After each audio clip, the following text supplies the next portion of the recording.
mean, we could all just kill the tournament now and take 13k each, which is like the deal of the year. Yeah, can we get some 100s for Crilly too? Yes, I will chip up people. Thank you. I don't know if Michelle will agree. For what? Jacques' insane suggestion to chop. Chop now? Yeah. Fuck off. You'll get third place. It's a fucking right result for you. Fuck off. Good luck, everyone. Welcome to the Joe Hachem annual feature event, everyone. Michelle's laying down the law. Oh look, the blinds have rolled back. Never mind, cancel the chop. 3 fold, 6 4 fold. Too late, mate. You've already. No, cancel. Now Lachlan I've can just click unclicked yes the button. whenever he feels like it. You know, online you like leave the box ticked. That's what you've done. I've unticked it. You can't untick it now. Aww. We just decide when we want to tick that. He's locked in. Ticking and button clicking. Ticking and clicking. Ticking and clicking. I like that, man. Fuck me, we were playing 3x these blinds a minute. Praise rollback. That fucking queen 10 Praise queen. Michelle for just getting it done. I needed that queen 10 pot. I did need it. Heads up. Yeah. That puts me in the mill.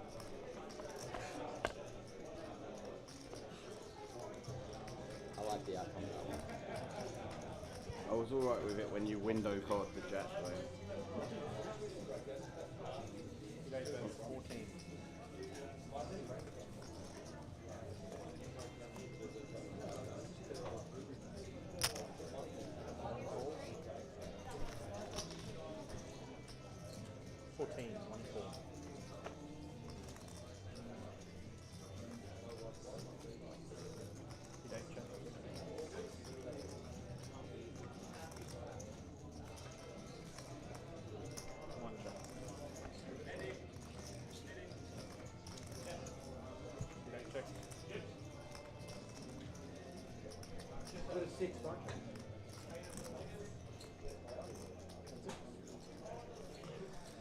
And welcome back to the Joe Hachem feature event at Voco Hotel in the Brisbane CBD. Oh, sorry boys. As you can see, we've got our final table now.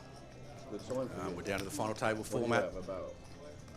We have 650. 8 players that qualified through their They have about shootout 6 as well, 6 max don't they? earlier today. They all bagged up last night. Are you? 24 What have came you back, got, Bob? and 4 tables of 6.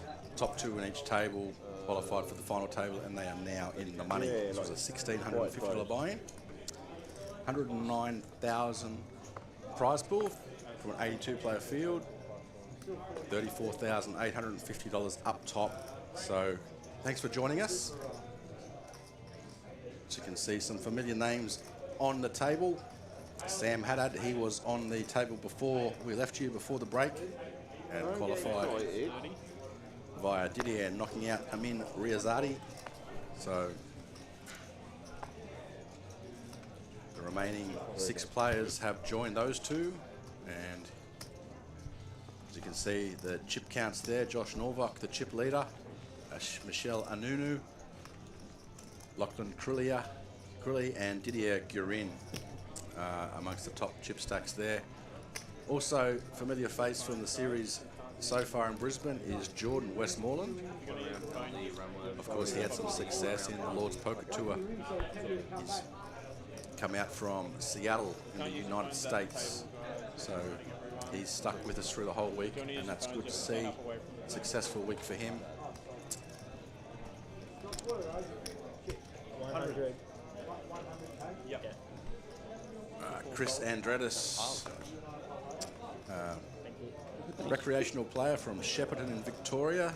Don't tell the DD driver that we both made this FT. He was one of the other qualifiers. What? That driver who was insane, just always asking about us at Poker Palace that one time. I don't know if you remember him. Information on him I'll mention shortly.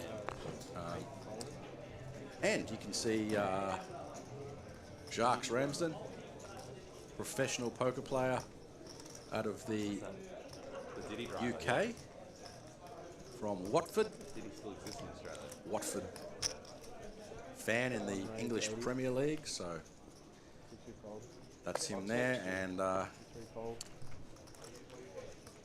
Looks like found a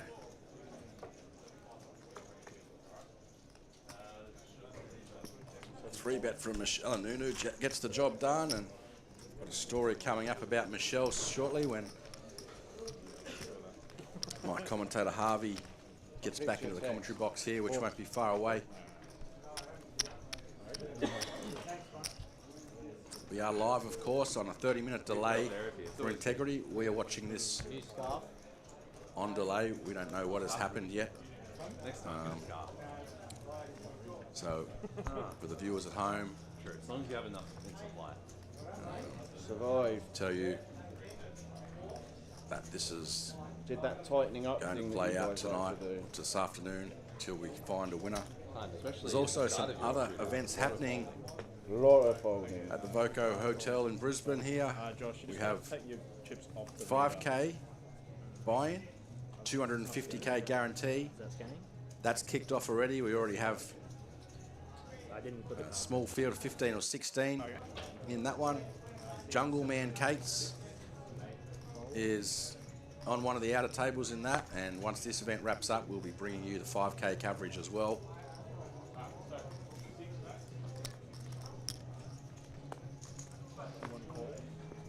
We see Jordan once again opening a pot, and Michelle choosing to call with the pocket nines here, and then decision for Christos and Geratis from Victoria is got the ace king and put in the re-raise to 87,000.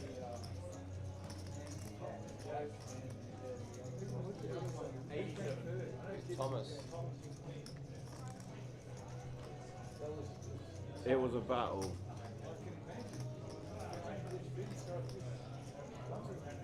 We're playing 15-30. Crilly was overwhelming chip lead with like 24 bigs or something. 7 folds.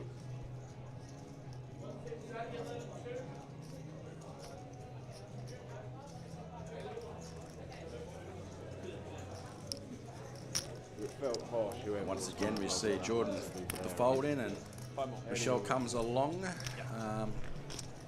Pocket nines versus the ace king of Chris in the big no one blind. really deserved the bubble that one. And bang, 9 in the on the flop for Michelle, and they do say 9s are the most flopped set statistically. Interesting how they come up with that, but certainly proof of that is there's a 9 on this flop, and we see Chris continue here, and Michelle just being a bit deceptive, just calling. So if Chris continues again, which he has, he's gone all in, and that's going to be a quick exit for Christos, and drawing dead here. So Good game, guys. Well done, mate. GG's to Chris. Unfortunately, if his grandkids, he mentioned, are watching, they were hoping for him to bring it home, but he's just ran into the monster of Michelle Nunu. Now get the other 6. Get the other 6. So he has cash though, $4,350 for his effort. So almost 3 buy-ins there, and First profitable tournament for the a very series. solid run. He did say to us on the break that this is a very tough field. $400. This event and this whole series has attracted some of the best players in the country and some fantastic players from around the world as well. So quite a good effort for Chris to make the final table, collect that cash, and even though it was a short visit for Still 6 Chris, fold this hand, guys. You wouldn't tell me. Okay, so Josh, we wish him all the best, and I'm sure he'll jump in the next event on the program. 6 folds and 7 Just a straight player. So straight away down to 7 players. Good, we'll get on well. 8 raise, 25. Made a pay jump of just over $1,000. 7th is 54.50. 6th is 6,650 bucks. Fifth jumps up to 8,700. Fourth, 10,900. Third, 15,250. Second is 22,850. And first is $34,860. And the Joe Hachem featured trophy. Is that how you keep crushing? Thank you all for joining us in the chat and on the streams. If you are following us, watching us on Facebook, please like and share the Facebook. Tag any of your friends and family that are featured on the table. Watching us on YouTube, please like the video and subscribe to our channel. And if you're on Twitch, subscribe to that one as well. We appreciate you all in chat and the viewers. So we'll be here with you until the ending of this event, and they play down to that winner. Still asking again now. After you get more. You've seen Josh Now. call the ace queen to Sam Haddad's raise, and they're both pretty happy with this flop.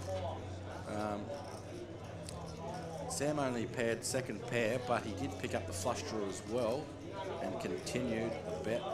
Josh paired his ace and is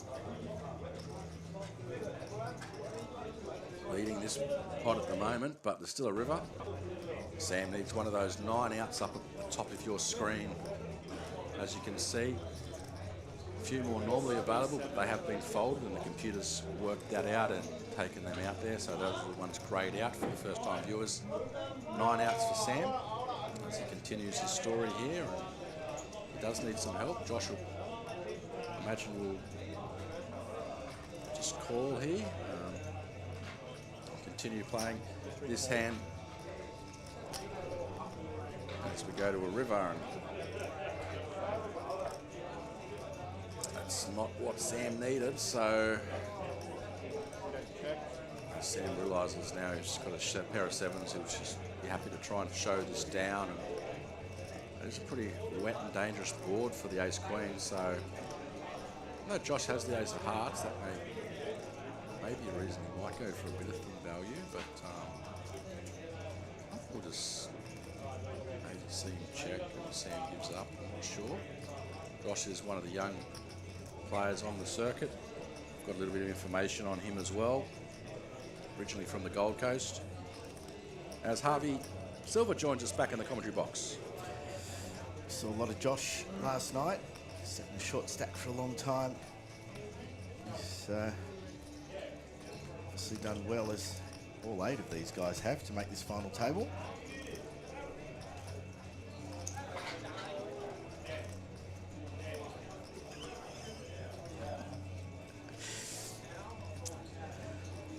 So we've got some of these players to fill out the questionnaire. Josh was one of them.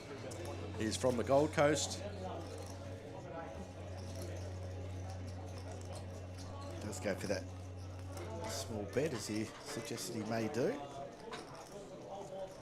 Yeah, and Sam's probably trying to work out what he beats here. Probably only really beats a bluff, and the only things that missed would be the flush draw, which Sam blocks himself, so can't really get behind a call. But I mean, what's he bluffing? What bluffs would Josh have here? It'd be a busted flush draw, but if you block them, what other bluffs does he have?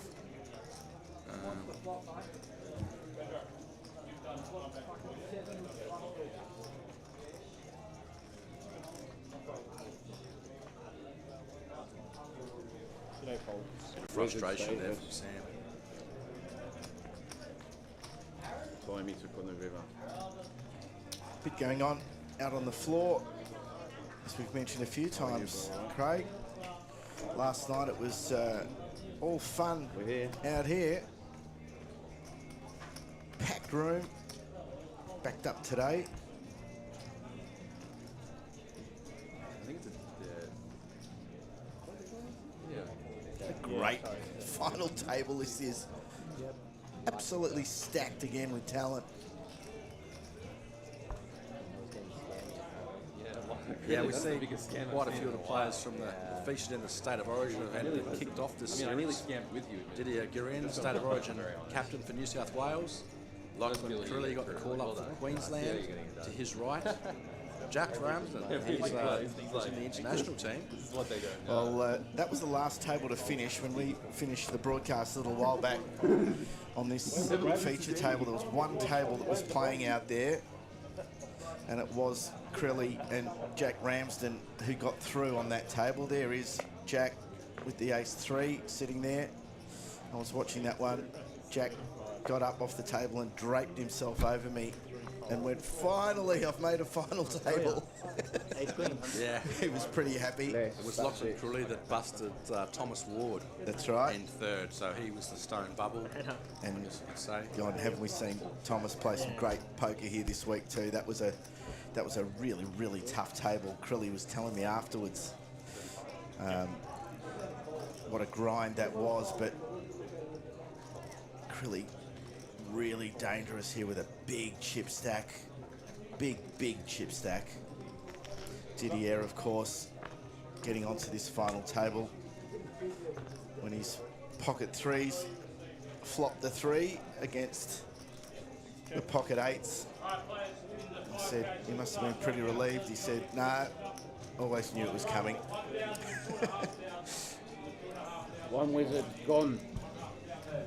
In the same hand. Good flop. But if you bet, you win. Jack takes a little pot. I was talking about last night. Here's some vision from last night. The ladies' event, which was very, very popular. The girls got dressed up and came out to play. Last night, Ed? Yeah, Jade and Shelley also hosted a nibbles and drinks up in the Players' Lounge before this event, and gave some words of encouragement. They went on to play that event, so that was good to see.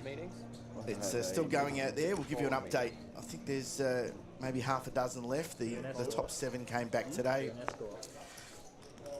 We'll give you a bit of a visual update on the Empress, which is what the ladies' event is now called. Diddy party's coming back.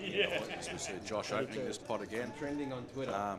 Yeah, so Josh is from the Gold Coast. I did think it looked like you, but He loves his golf, UFC, any MMA, and You pedal every day, mate. he loves to I'm very tired. spend some time in the sauna, and also does the cold plunge. Twilight. Quite helpful for his poker, golf, and just physical health. So No, only if Josh here, he's I'm like, that's the greatest compliment.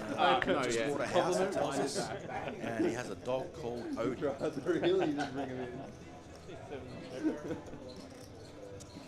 He's in a hand with Jordan Westmoreland, who is another player that we've seen plenty of this week on the feature table. Careful. another meeting. Oh God, please. Completely missed Have that you spoken flop. to Like, Benson lately?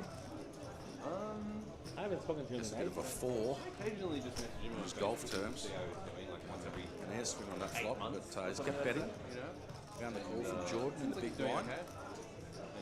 He's single again and having a great time. Now, that's an interesting card. It does give Josh a 10 And you pair, know, and with has his some personality showdown as a going in single now, so man, probably he's just gonna check have it. fun. Yes, absolutely, man. The heart draw also came in for Jordan, but didn't finish complete. So Josh's pair of tens is obviously winning here. Now, it just depends whether Jordan thinks that his pocket 7's a good enough showdown. I would suggest they're not. And based on the way the hand played, the check on the turn, he may think he has an opportunity here to try and bluff Josh to win this pot. So, no, he's just trying to check it down, and Josh will check back. And Josh gets the good news that his 10 is good, and he'll collect that small little pot. There are the chip counts. Not too bad, right? Michelle, who's the wild card on this table and any table he sits down on. Fearless, very, very hard to read. And the opposite of predictable, whatever the next stage of unpredictable is, that's Michelle, puts incredible pressure on. And is a guy who unapologetically plays for the win. He's not here to try and just pocket some dough. He'll make it very, very clear. And as this goes on, with a big stack like that, he'll be constantly putting pressure on. Jack Ramsden also loves to play. Doesn't sit out of many hands, Jack. He likes to be involved. He likes to see where his cards might take him. And when he starts with pocket 10s, he's going to love that. Yeah, we do see an open from Jack, and I mean, pretty impressive tattoo work on his arm there too. I mean, not sure how long that would have taken. I can imagine a few days at least. Do you know I have a name, Detail right? in that tattoo and the colour. Funny guy as well. Loves his poker. Travels around the world. Like And that. his beautiful girlfriend who's got here this week. I think it's his wife. Wife, is it? I think it is his wife. She was working as a translator here for the first week with a lot of the Chinese players in town. She came down. He just They got are in. living in the Philippines now, but I don't know how much time he's spending in the Philippines. Yeah, Alicia was fantastic. We've got these questionnaires and player profiles to fill out, and some of the Chinese players obviously prefer it in their own language, so she was able to translate that for them and get some info. I don't know, can you so we imagine the appreciate that.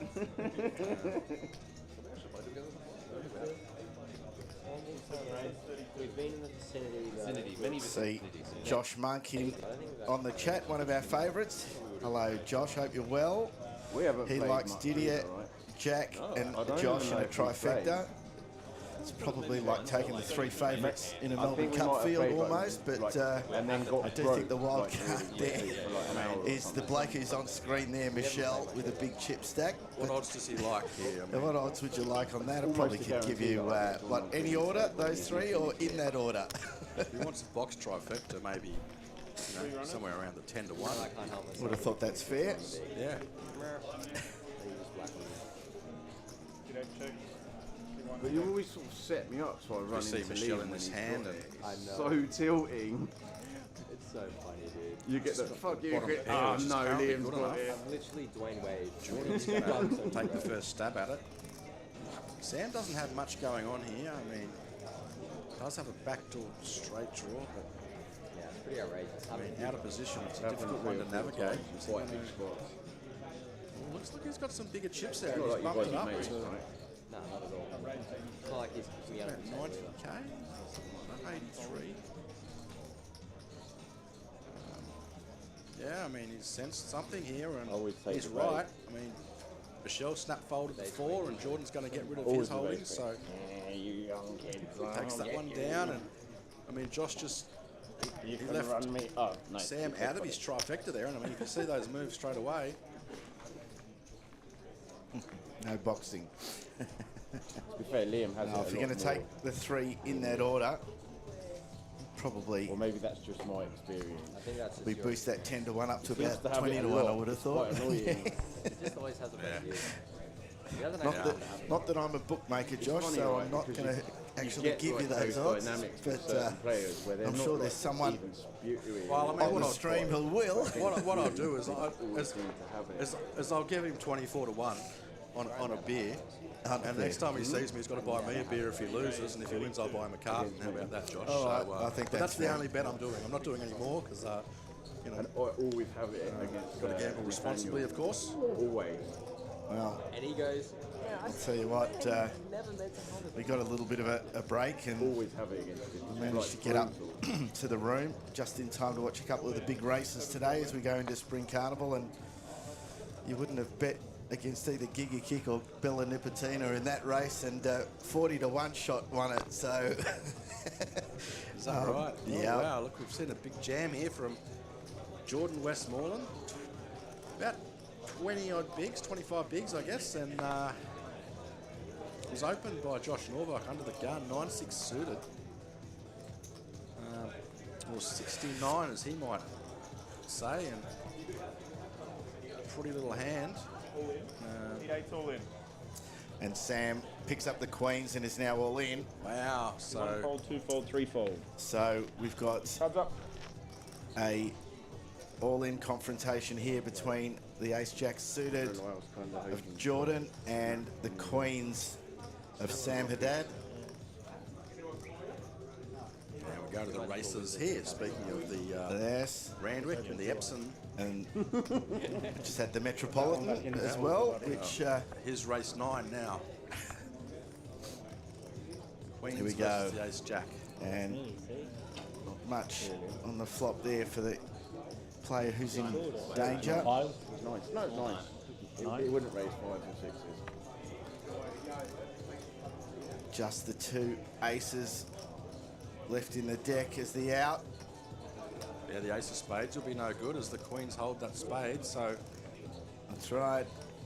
And not an ace either. Bricks out, so unfortunately for Jordan, we lose him in 7th place for 5,450, but I'm sure Jordan will jump in the 5K that's up, just started, and he's had a pretty good series, and it's almost like he's free-rolled into that now. Yeah, basically, I think you can almost bet that he's going to take that 5,400, take a 400 profit and roll the other 5 grand into the next event. That's what happens here. He's been here all week, and he's had a lot of success. Lovely guy to chat to, and we'll appreciate players like that coming over from overseas, stopping by, and taking part in our series. So, GG's Jordan. And in a flash, we've lost 2 out of our 8. We now have 6 left. I noticed that, I mean, it is a stacked table. It's very, very hard to be picking anyone here. I do notice that Josh has put his trifecta on Didier, Jack, and Josh. Take 1 fold, take 2 fold. Well, his odds just got him a little bit better, I guess. But. Yeah. He's now has 3 of the only 6 left in there. I do reckon there's a couple of very, very dangerous floaters in there. Obviously, I mentioned Michelle, but how about Lockie Crilly on a dangerous chip stack? And he hasn't really had the exposure here this week, but he did win a tournament already this week. Lockie Crilly. Yeah, and Lockie, he beat Oliver Gill heads up. And Oliver we haven't seen for a couple of years. Oliver was one of the OGs, won multiple Aussie Millions rings in the mixed games. And Oliver actually had some really nice words to say about Lachlan after that. He said he's one of the best of the young guns that he's seen in the whole series that he's been here. So some great compliments to Lachlan from someone who knows a lot about poker and has seen a lot of poker. So that was quite good, and Lachlan really appreciated those kind words as well. So 100%. So this is really interesting here. Sorry to cut you off there, Craig. Really interesting here as Josh hits his flush. Didier hitting the ace there on the turn. Yeah, and Didier is drawing to a bigger flush too, so be interesting. Imagine Didier is definitely going to be betting this turn. Probably a larger sizing, I'd say. It's 184. Goes north of half pot, 100. Just over 60%, I guess. And Josh is looking at this like, wow. His eyes have lit up. Yeah, I mean, turning that really disguised flush from the big blind. But Didier will be aware that the big blind does contain a lot of suited cards. So if Josh calls this bet,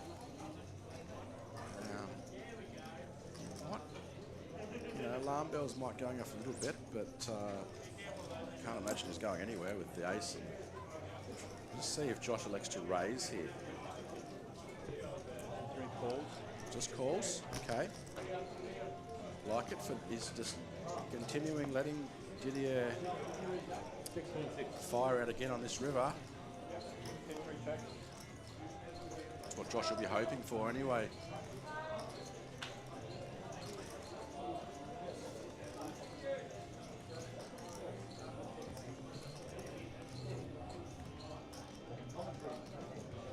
The 4th heart didn't come in, so And it's a, it's a really inoffensive looking card for Didier.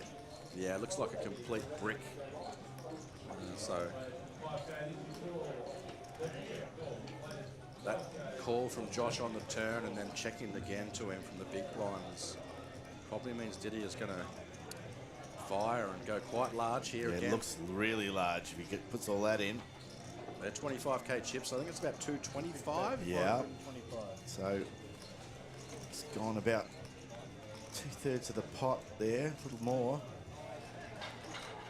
And pot north of 600,000 now. So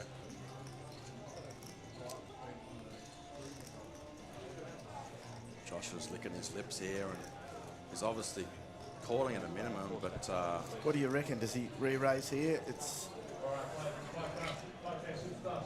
yeah, I mean, Josh isn't a player that's scared or fearful, and just the way this hand played out, imagine Josh's thinking he's essentially got the nuts here, even though,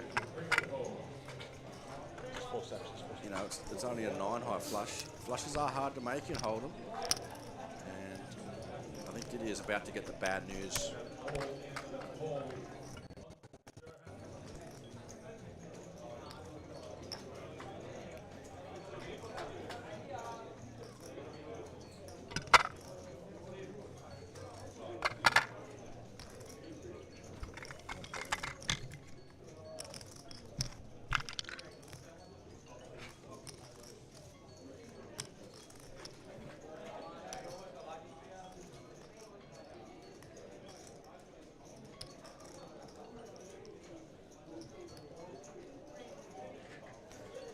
taking his time here, and in the end, finding a raise.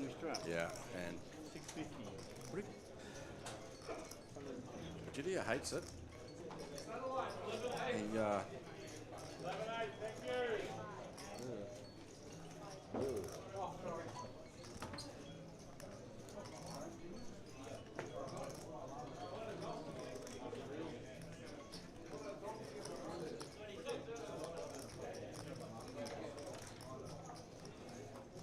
decisions all week, and this is another one. He got a decision, but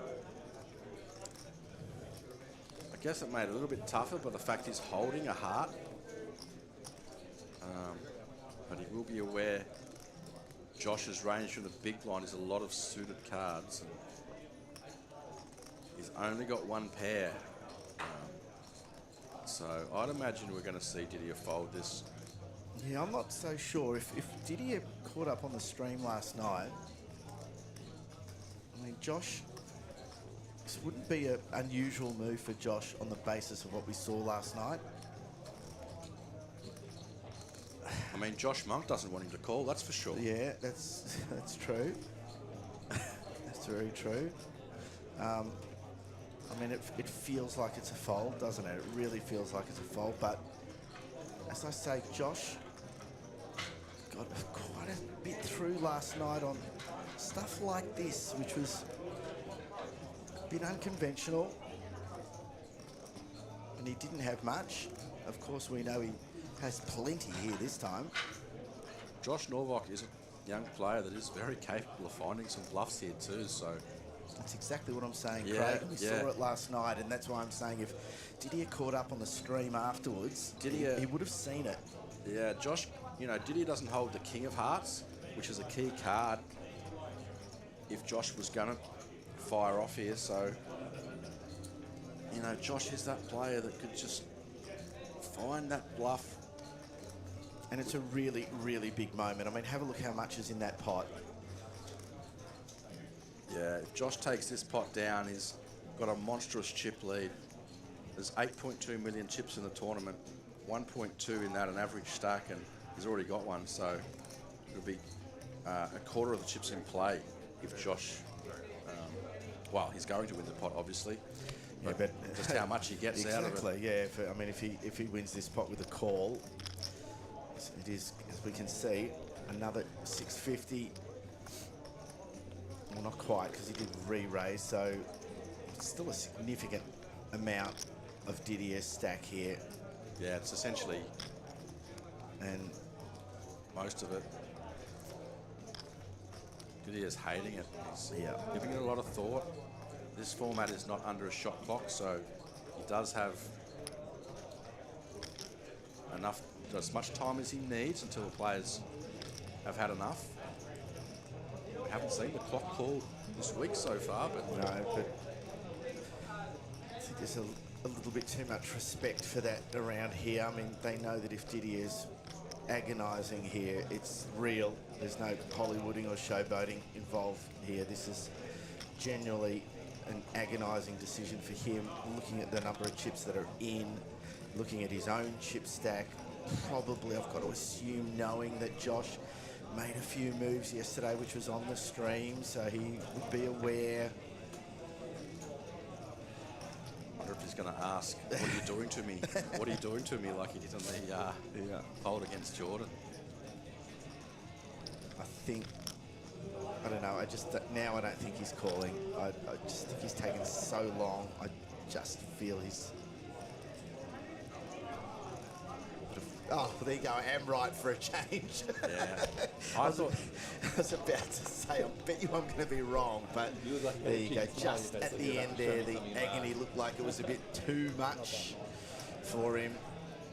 Prefer to stay alive with the 700,000, and Josh vaults his way marginally above Michelle now into the chip lead. Call there would have put him way ahead, of course. And Didier finds himself still with a significant number of chips, but a hell of a lot less than he had before that hand. Yeah. Josh Monk can breathe a sigh of relief. His trifecta's still alive.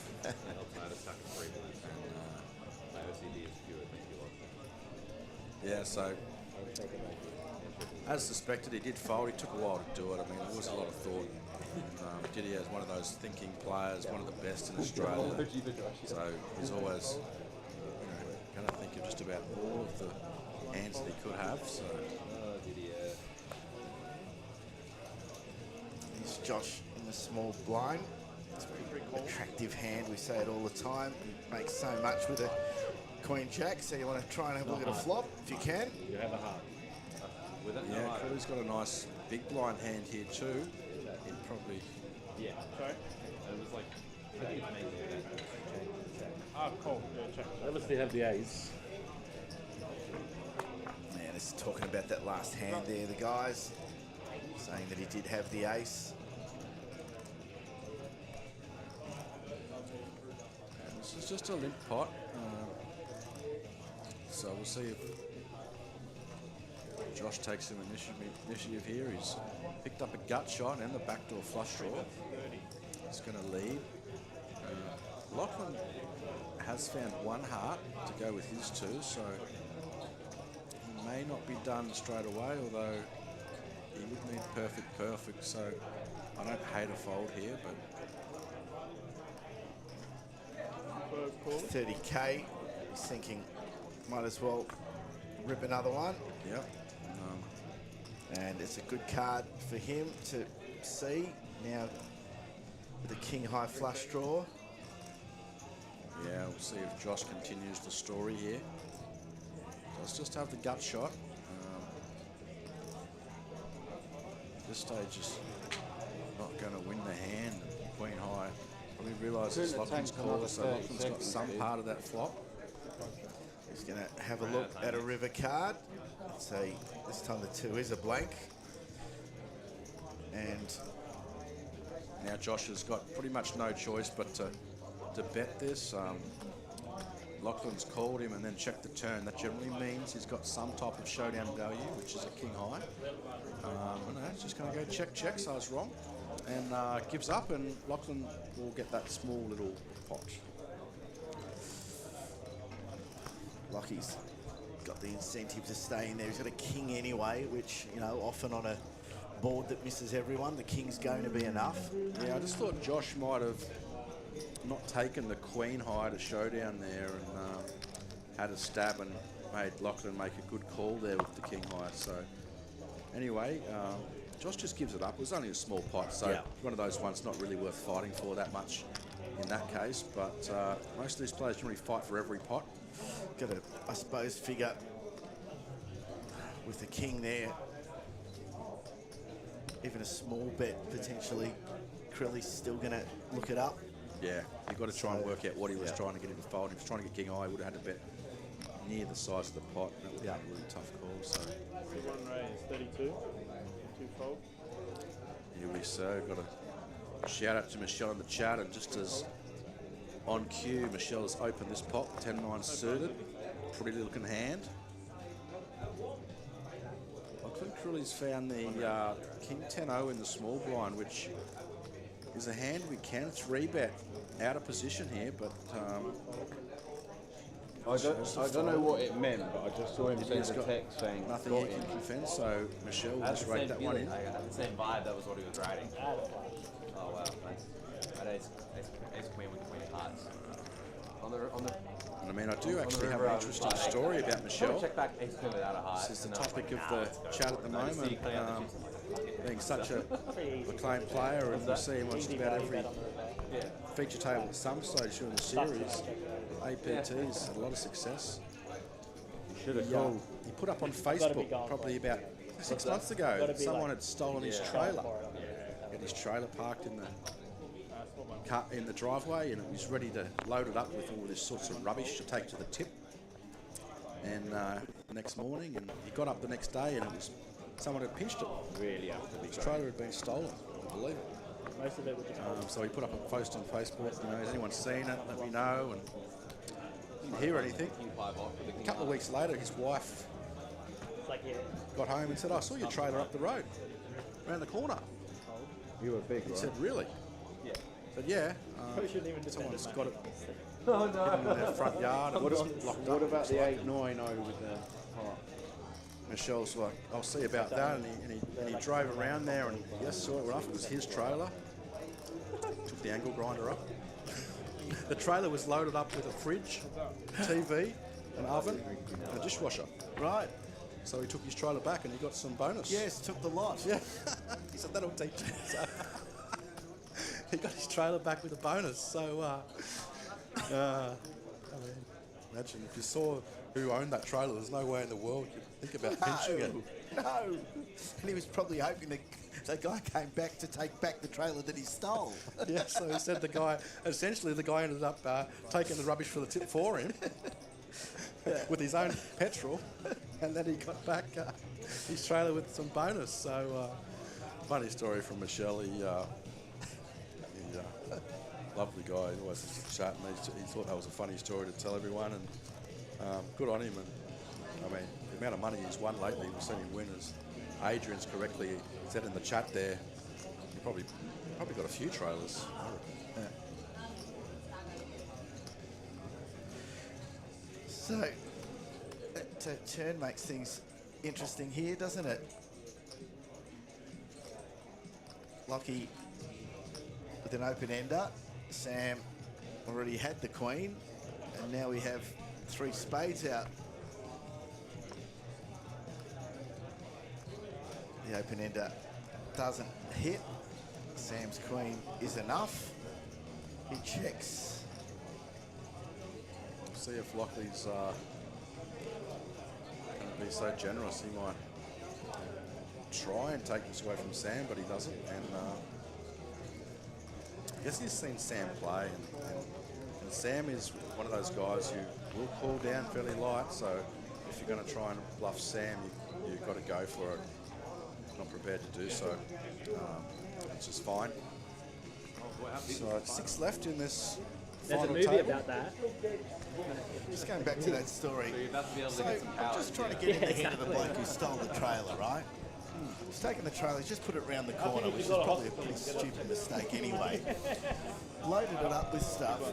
He's had the trailer taken back with the other guy's What is it? stuff. What's Voida? Does Fucking he go Australia. back to Michelle's place to try and get his Everything's stuff back? trying to kill Because you here, Voida. it's his stuff?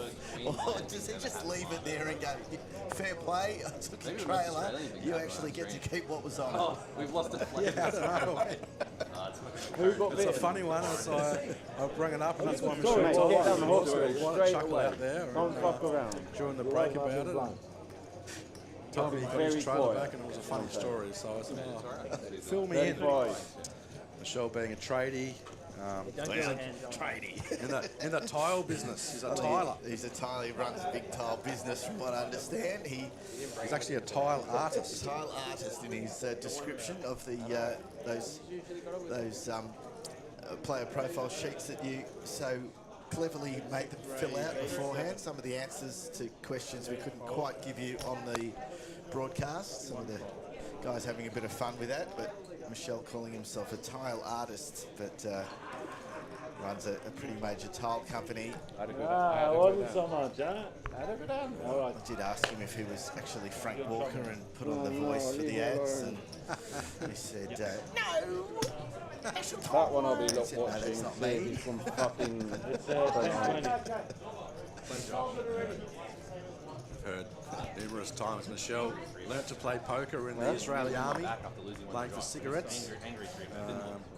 Don't take it out of me. Those skills obviously The one day you don't bring your stuff. bode well for a lot of success, and it's just always there. It doesn't matter how much the game has changed since when he would have learnt to play. He's evolved. And What spider was it? What was it? Tarantula. Braden said last night. Was it a red that, bat? Are there any big spiders? Any little ones? Braden said that The bike goes 6-star straight now. Finish up the hand draw, you'll be on a 15-minute break. they played a Dealers, game finish up the hand draw, you'll once, be on a 15-minute break. the loser had to go into the watchtower for 24 hours. Michelle said that was one game that he didn't want to lose, and he didn't. Lucky I held They played poker in the army regularly and came up with the odd penalty for the loser. yeah, I mean that would make you lift your game for sure. Can't imagine respect for all the returned servicemen, especially the ones that played poker. The one in Michelle on the poker table, you've got to have a lot of respect. It was. He keeps dealing with everyone, including with the button. And I'm like, stop. I was very And of course, suspicious. like one person folds, and the guy who's under the gun one goes, Ray, significant. Sorry, Josh, for the Like just in one sentence. Frank Walker like all at reference once. there. that's cheeky. I do imagine you'd get under his, you know, if you sat down with some shell at the table and you went, oh, you'd probably get under his skin, wouldn't you?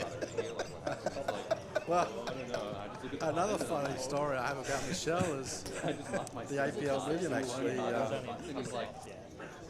I went up to him and said good day to him on the break, and he just completely brushed me.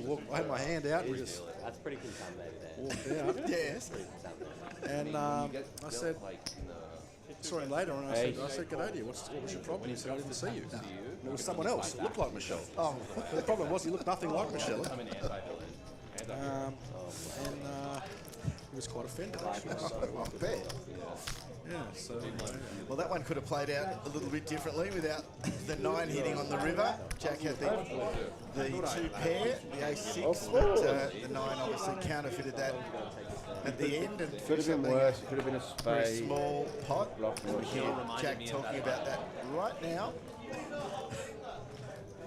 Big one. 10:20.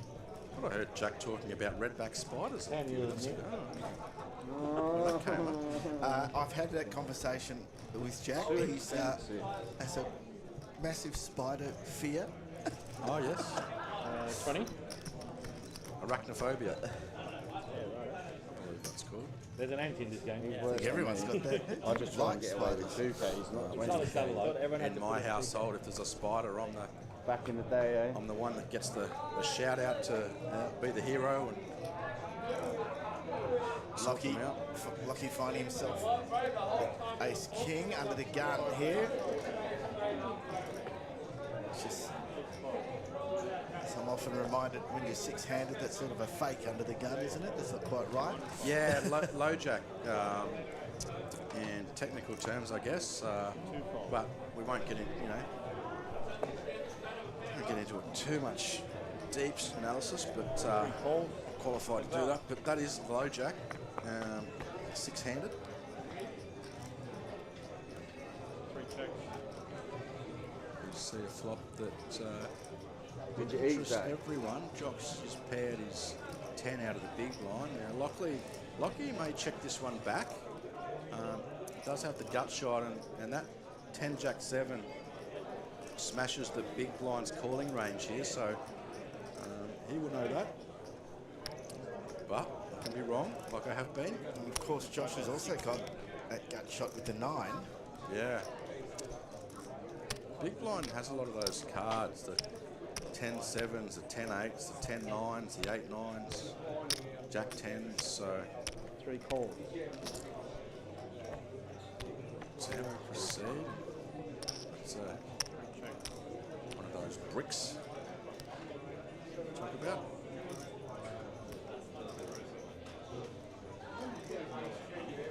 Let's see if Lachlan tries to check this one back or he continues the story.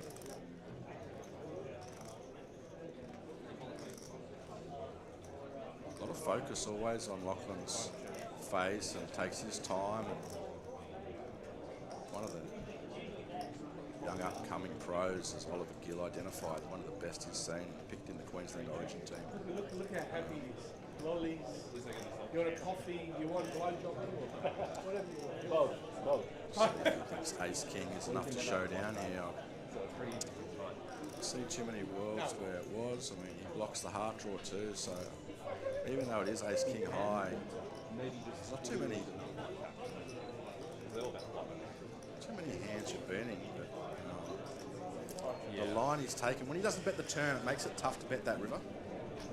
So a few more chips head Josh's way, and he's now pushing for the chip lead. Yeah. Michelle and Josh have about half the chips in play between them. It's 8.2 in the tournament, based on my maths. 82 entries, 100k start stack this was. A shame this week that we haven't had Lockie Crilly in the commentary. We had plenty of time with him at Southport and The Black Diamond. also in Adelaide. Spent a lot of time commentating. Very good behind the mic, Lockie, but he's been a bit busy playing this time. He's been on nearly every table every time we go out to try and see if he can give us an hour of his time. He's out there playing another event. Yeah, I mean, Didier Guerin is known as one of the nicest guys in Australian poker, and Lachlan Crilly is also, I've heard mentioned in that sort of, we're not talking about playing, because it's not necessarily nice to play against Lachlan when he wants to take all your chips, but off the table he's a gentleman. He never says a bad word about anyone. He's also so generous with his time, and as you said, spending some time in the commentary box, we really appreciate that, his analysis. So. 3 raised. 70.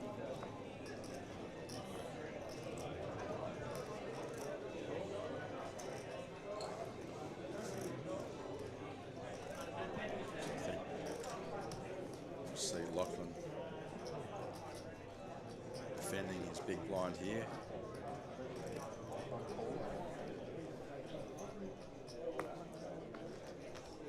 Defends versus the raise from Josh Norvok, and just a blind versus blind battle. These ones can be interesting and tough to analyse, so usually you end up with a lot of nothing. How much have you got roughly? There's Lockie hitting the 2.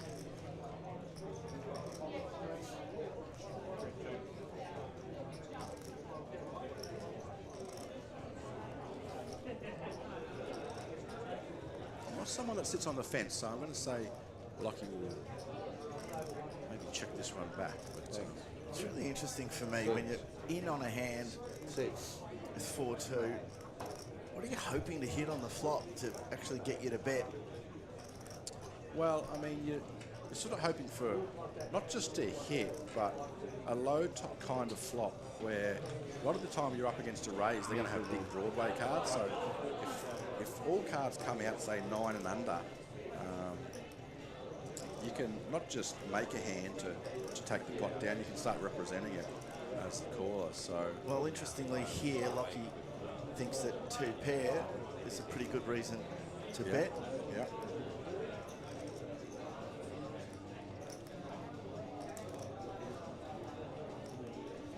And Josh did raise this pot pre-flop, so he wouldn't have that many 2s in his hand, and obviously Lachlan blocks that, so wouldn't be unusual for Josh to have some 9s, and if he did, maybe check it. He's going to be getting pretty darn lucky to get 2 9s on the flop and have one in his hand. So yeah, and I'm sure Lockie's thinking that as well. But with some short stacks on the table too, I mean, I'm not saying Josh is going to do this, but he can put a lot of pressure on Lachlan's shorter stack because Lachlan doesn't want to bust before some of the shorter stacks around 500, 400,000 chips left. So Josh knows that. So with that chip lead, he does have the power to really put it on him. But So what you're saying, Craig, is that strategy often plays as big, if not a bigger part, than the cards that are either in front of you or that your opponent could potentially have. That's right. Looking at chip stacks, you're looking at the fact that there's 6 left in this. Yeah, that's where we start looking at what we call ICM pressure, but without going into too much detail about that, it's just basically looking at the payouts. And the next payout, I believe, gets around 7,000. And there's a short stack there, Jack Ramsden with 500,000 or 600,000. And Lockie's got like double that. So Josh can put him all in. And it's like, well, he can't really call unless he's got the nuts because if he's wrong, then Jack Ramsden jumps up to. So, yeah, just that extra pressure, And as is the case with all of these big tournaments, the pay jumps, as you get right up the top end, are enormous. So the pay jump from 6 to 5 isn't that huge, but geez, from 4 to 3 and then 3 to 2, so that's sort of where you want to be. Yeah, so 8th in this tournament got 4,000 roughly, and first is 34,000, so over 8 times. A little bit more maybe, 780, something like that, yeah. I cover, right? Yeah, there's final tables are ones where you've got to sort of just relax a bit and take your time and not so go as gun-ho as you would at the start to build that stack up. So,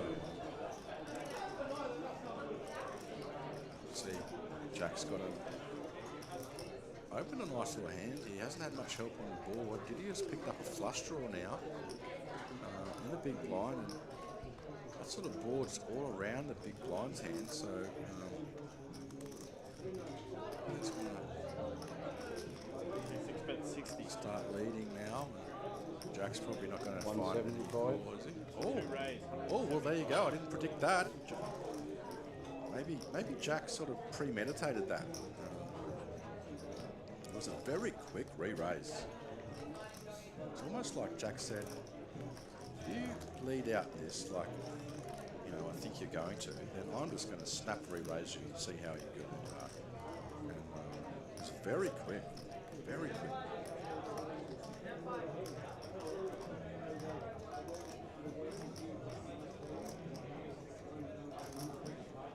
And again, Jacques knows that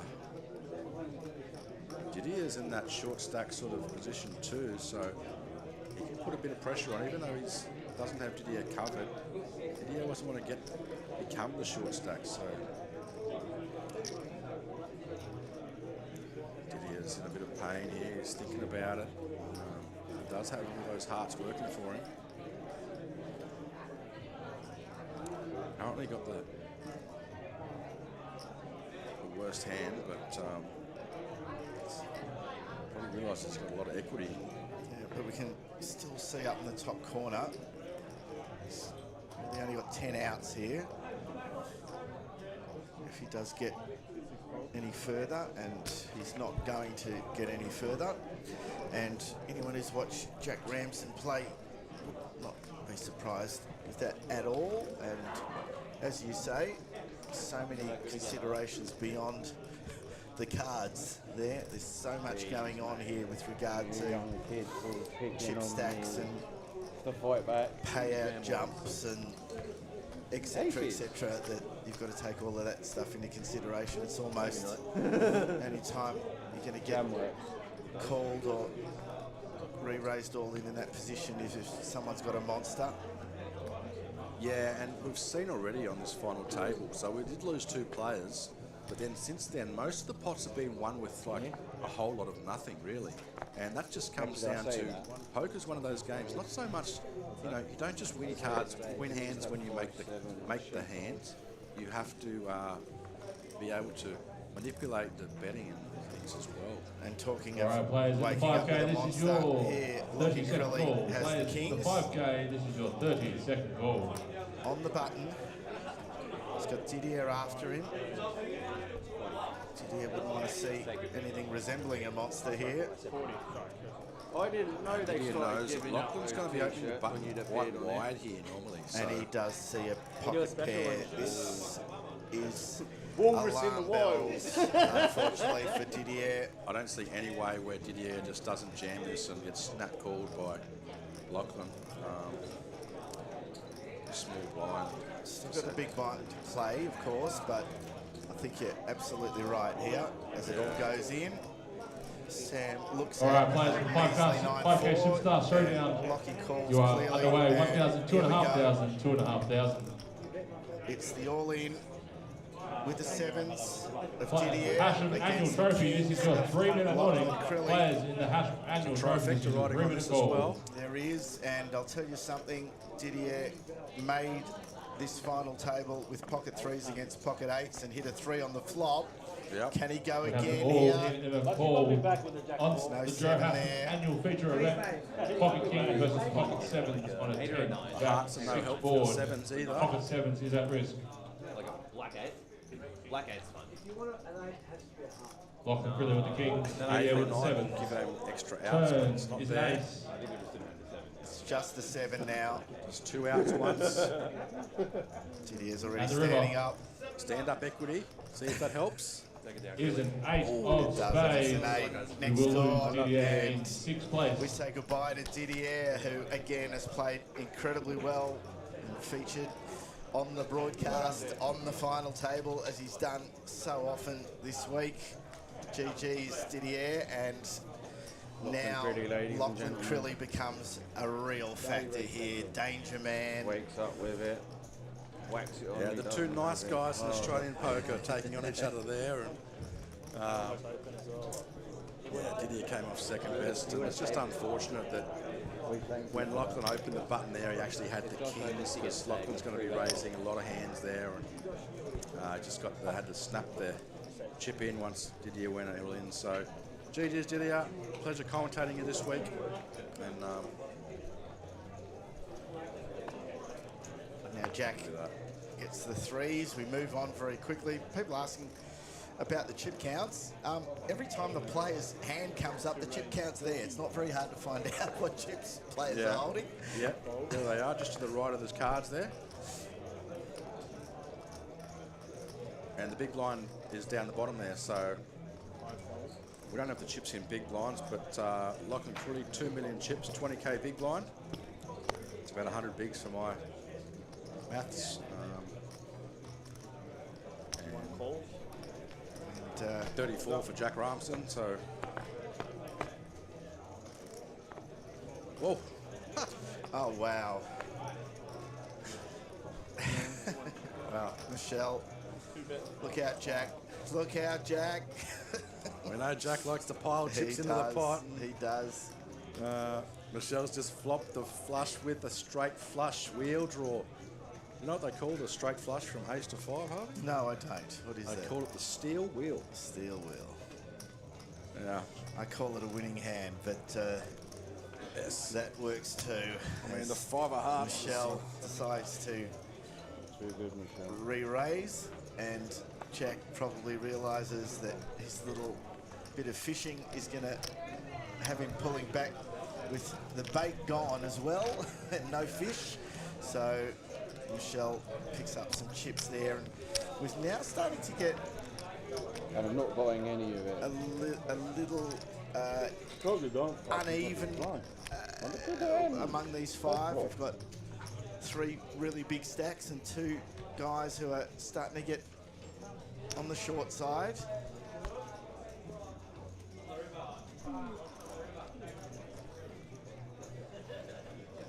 Yeah, Jack's sub 30 bigs now, and Still a lot of chips to play with. Such a good, deep structure, this one. Absolutely. Chips Three will raised, usually 50,000. take a while to get in, but the way 5-fold. the cards fall sometimes, like, you just can't get away from them. So there's a lot of factors in the game of poker. Cards, obviously one important one.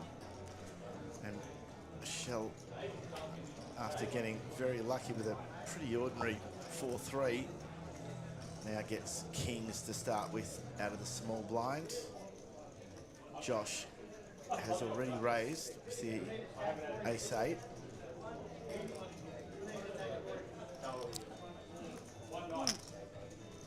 It's a re-raise.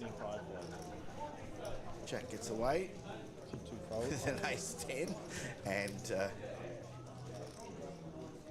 be hard for Josh to continue here. I mean, Josh also has to consider the factor that Michelle can do a lot of damage to his stack. Michelle's got one of the biggest stacks at the table, so he doesn't want to play a big pot with Michelle, that's for sure. Ace-8 is a little bit too weak to continue, so nice fold, Josh. So we see here with the chip stack, the 3 up the top, all over 2 million, and then the other 2 under $1 million. So there is a bit of a divide, but again, that can even up very, very quickly. We certainly don't have anyone on a super short stack here that would be getting desperate, but also I mean, I also always know how believe you. Jack plays, having watched him a lot. And I'm going to do these I wouldn't be surprised if Jack decides to make a few moves with his short stack. I thought last time we played together, I you just learned don't your think lesson. he's the sort of player. Here, have a listen. They're saying exactly this. I know. But I'm still going to lose chips in that pot with ace-10 against you. Was obviously a very good fold there from Jack. So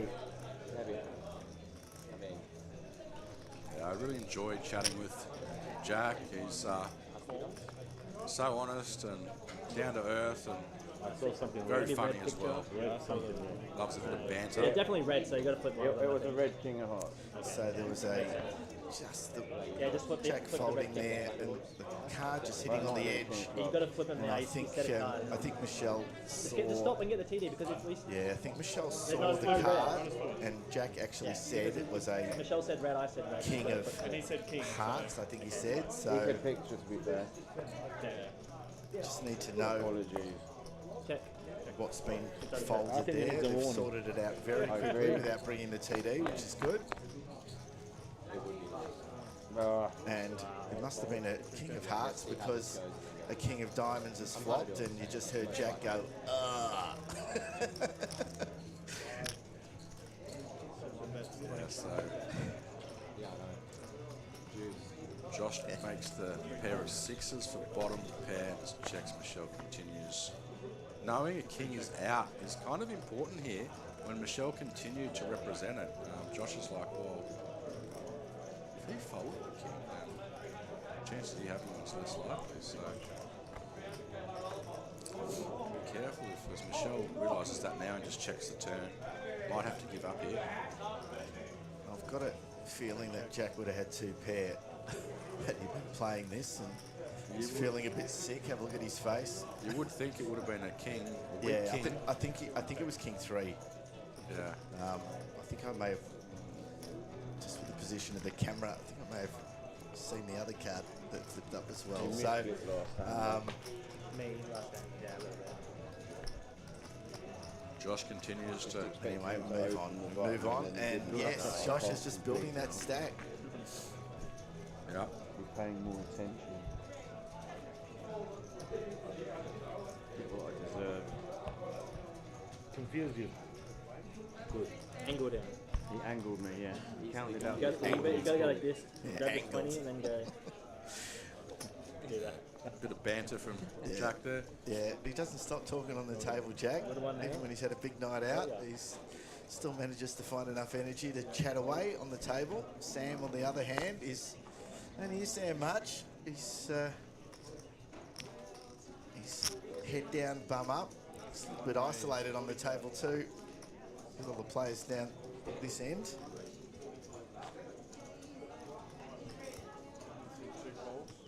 So I think we're going to see a call from Jack with the ace-6, and Josh has got the 9. So this could get spicy, Craig.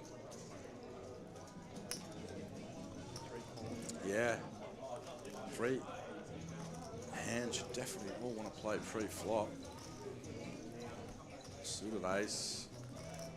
Jack suited, 9s.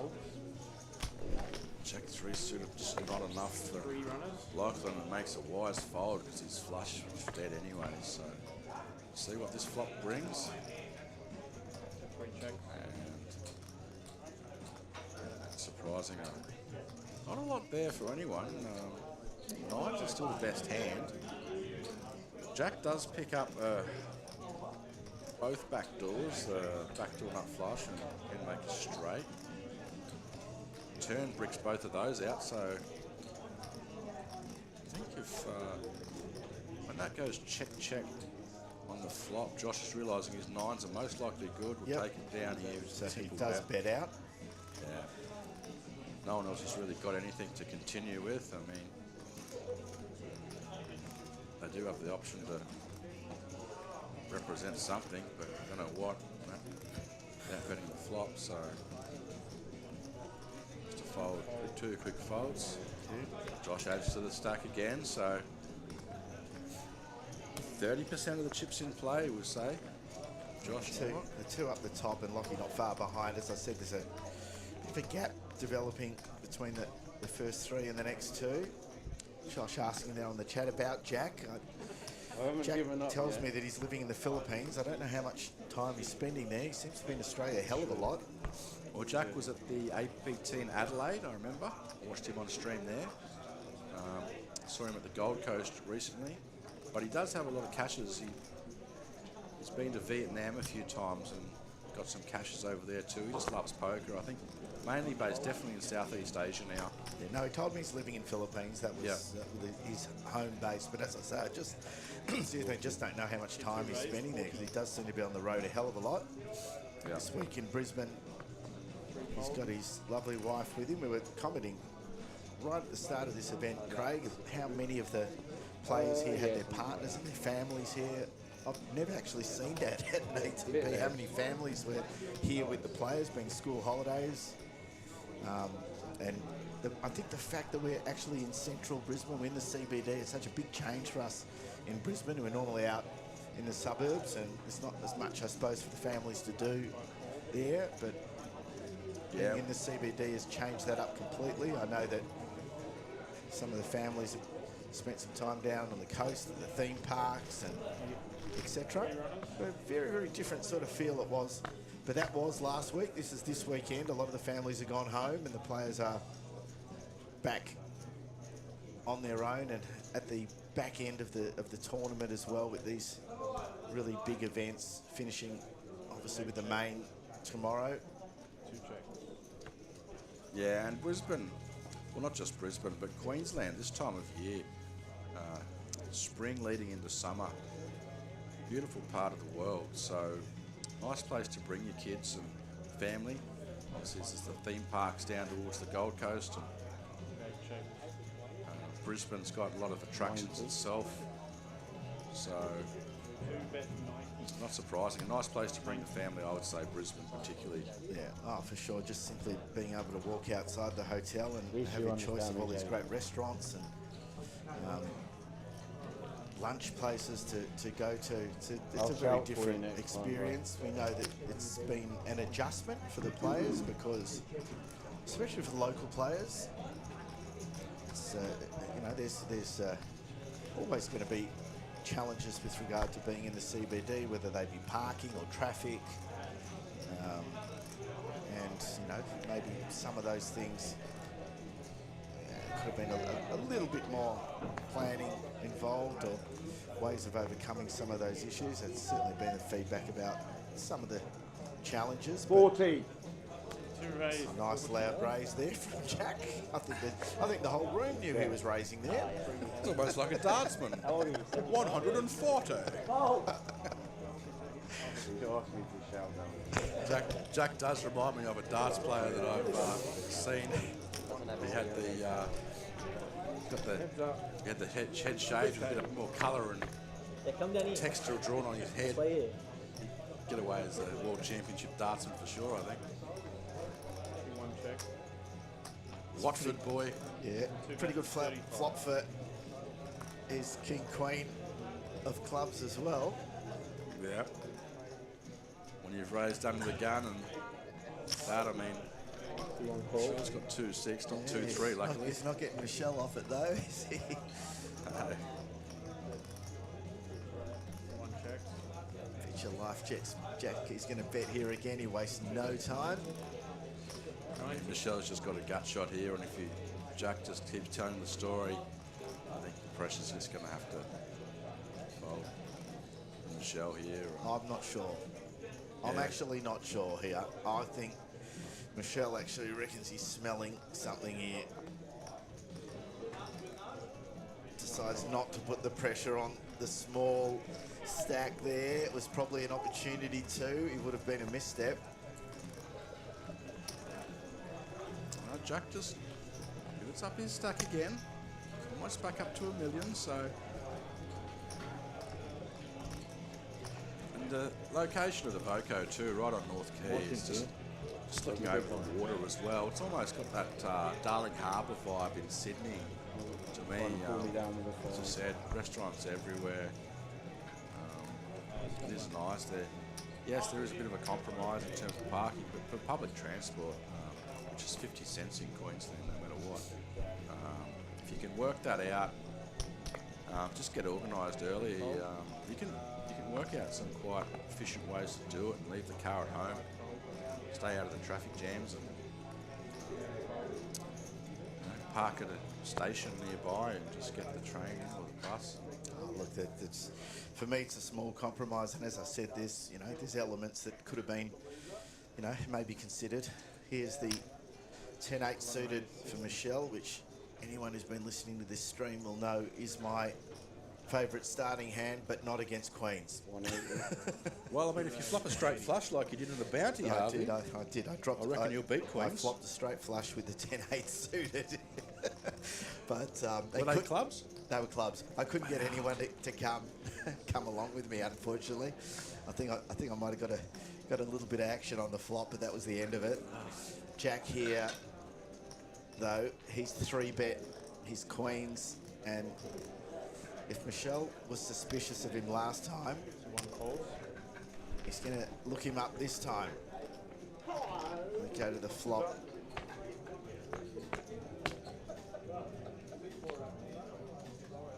Now, this is going to be trouble for Michelle as he hits his 10. One check. And I don't think Jack's slowing down here. No, and I mean, in fact, he's going to bet plenty. you should bet big too. This board favours the big blind hand, smashes it. 150. And so when you've got it on a board like that, you should be betting big. And that's going to get Michelle in a bit of trouble here, because Michelle's no way he's folding that here. Top pair and a backdoor flush draw. Plenty for Michelle. We saw him calling with a gut shot straight. In fact, before. all in, and Jack goes, Wow. yes, thanks.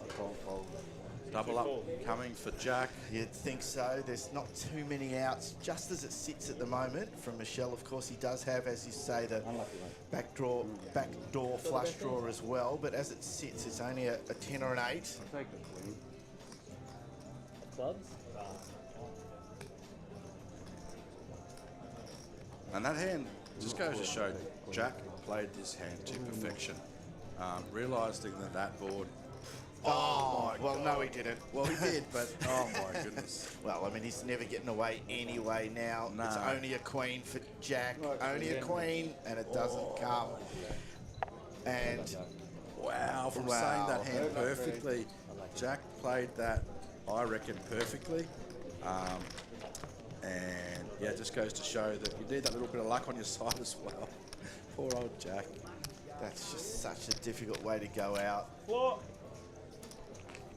I'll stack these, please. Got to tell you, I was going to say, if a guy that gets his trailer back in the way he did with I did tell him I'm extra lucky. stuff on it is that lucky, then it's probably hard to beat at poker as well.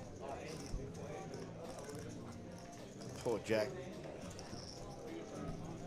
like you say, played it perfectly, but sometimes the cards simply don't run for you, and that time it didn't. GG's Jack Ramsden. We go now to four-handed. 12-24. We have dead small blind. And a really nice hand Like there 12-24 now. 12-24. Michelle to pick up all those chips and vault himself way into the chip lead. So $8,700 for Jack as a consolation. It's a very gross turn.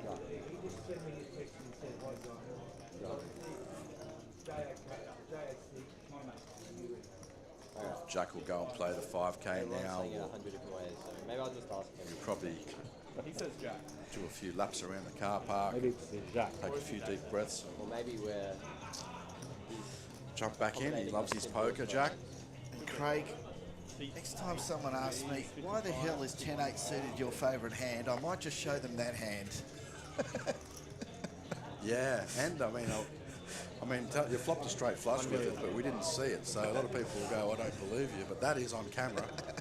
And that's a fantastic thing about the streams is, you know, go back and these are saved forever. So Yeah.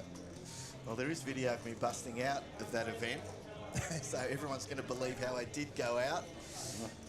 Ace King against Ace Jack, and my opponent hit a Jack on the river. There is video of that, so it does happen. Let's have a look at this Josh hand has got here, the yeah. aces. Sam's raised the King 10 suited. 2-3 raise. 170. It's a re-raise. Either got a big eight or Josh. got a big bet. yeah, so about 35 effective. Once I hit my 10, I'm not going anywhere.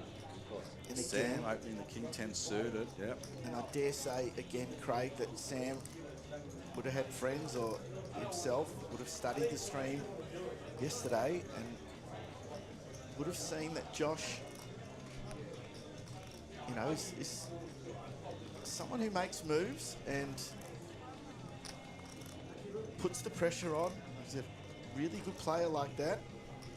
And I just wonder if this isn't just too good a starting hand for Sam.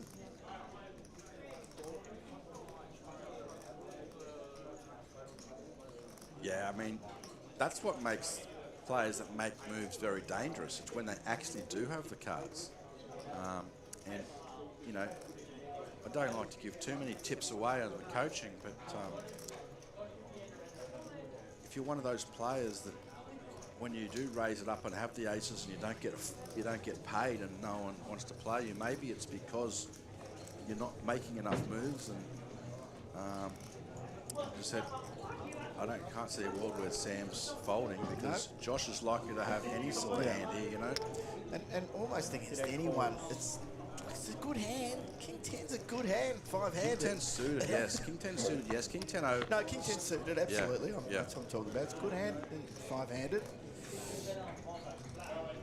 So, pretty much misses Sam there. We'll see Josh. No, it's actually, I think without having a diamond or a club, Josh has to continue this. Sometimes you do check the flop here if you do have the ace of diamonds, say, because you've got that for backup. But See 3 bets. without that, he's going to continue. Sam does have some back doors here, both the straight and the flush draw. The back door meaning that you need to go bang bang and run a runner to make a hand. But as we can see from the odds there, Josh is 90%. Yes, So yes. the back door, you need to be pretty lucky. Perfect. That's right. He would have had to go perfect. And yeah, good fold.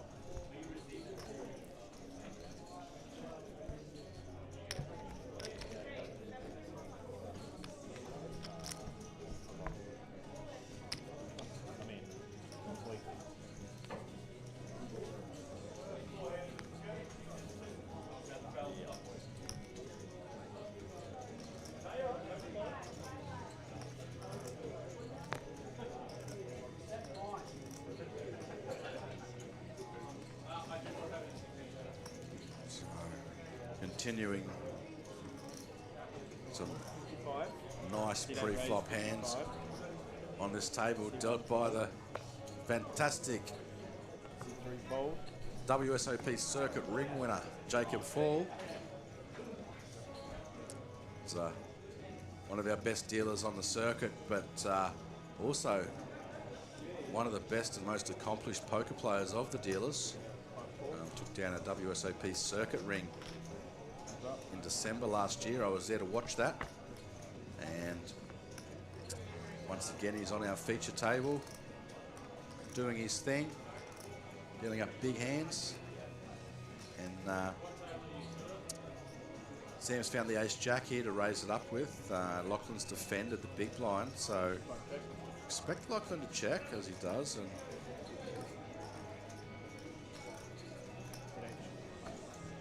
quite wisely, Sam checks back, and wow, this card's going to be dangerous for Sam. He's now made his ace, but Lachlan already paired his 9, so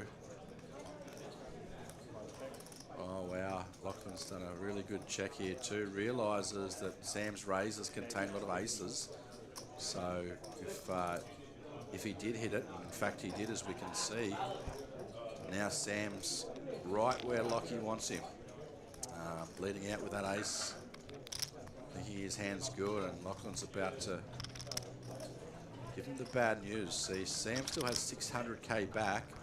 I think Lachlan will look for a small raise here to try and build that pot, but oh no, he didn't. Sneaky, Lockie, sneaky. So he's going to give Sam the bad news on the river, unless Sam can somehow find a check back. Can't imagine Lachlan leading now, but I could be wrong for the 73rd time this weekend. No chance. He's going to try and let Sam hang himself a bit here. Great check by Lachlan. If you're going to do this line when it's been checked all the way, checked it 3 times. Have a look. He's managed to get another 150 out of him. Yeah, he's gone big there too. 150.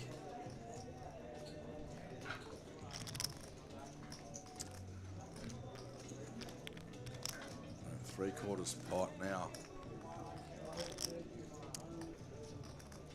Aces up is a big hand. Obviously not the nuts, but it's not just aces up. He's got the 9. There's everything else on the board smaller.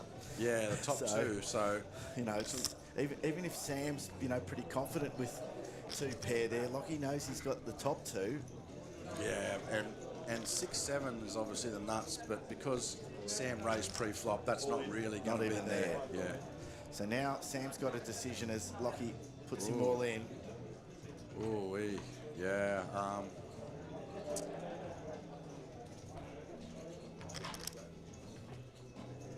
I think Sam will get away. So do I.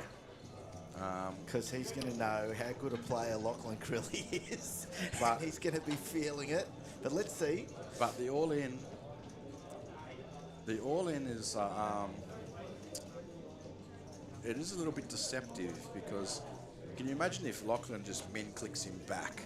That's like saying, please call me, I've got it, pay me. If you were going to find a bluff here, that's how you'd play it, the all-in. So that's why he's just launched it all in, and Sam's got to make that decision in his head. Looks like he's made it. Yeah, I told you. He's not. He knows, and I reckon there's a lot going on there. That's not at all just simply the cards. There's a lot going on there, and the fact that it's Lockie, I think Sam's just feeling that this guy has played this. He's played me like a fiddle. Yeah. And he did. Yeah. Great stuff, Lockie. And in the end, great stuff, Sam, not to just chuck that in frustration. Just a little bit of an update on what's going on. This is our ladies' event from earlier in the day. The girls came back after getting to final table last night. It was great to see them all here. They all got dressed up last night, a little bit more casual today. the girls in the Empress. $250 buy-in event for the ladies. I understand that event has just finished outside. We're going to give you the details on who took it out as soon as we get them, but I understand it's just finished on an outside table. Well done to all the ladies that came down last night and then back today to finish it off.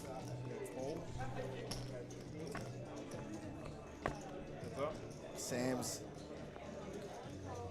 gonna be feeling this. Not only is he in against Michelle, but then Michelle flops a set. Another set for Michelle. He flopped a set of 9s earlier. 8s are just as easy apparently, and fortunately for Sam, he doesn't have much here, so no damage done. He's lucky he didn't see a 9. Yeah. I think Sam would be... See, Sam's going to be enormously frustrated from that previous hand. Got to, you know, wipe it off, move on. He's still in this event, but I dare say he felt that he was played there by Crilly, and he was. And you know, full compliment to Lockie there. And looks like there's the ladies' winner's photo. There it is. $3,600 to Ching Siu Su, who beat Melissa Hewish heads up. She picked up $2,400. Melanie Wilkinson finished third. And shout out to Ching Siu. She was actually on my final table at the APT main event in Southport. Roughly, what is 500, 600? Great little player. Bluffed me a few times, she did, I remember. So, no surprise to see that. Congrats, and obviously on top of the prize money, something no one can ever take away from you, the beautiful trophy and the title as an Australian Poker Tour winner. Good on her. Yes, massive congratulations, and it was great to see all the ladies play.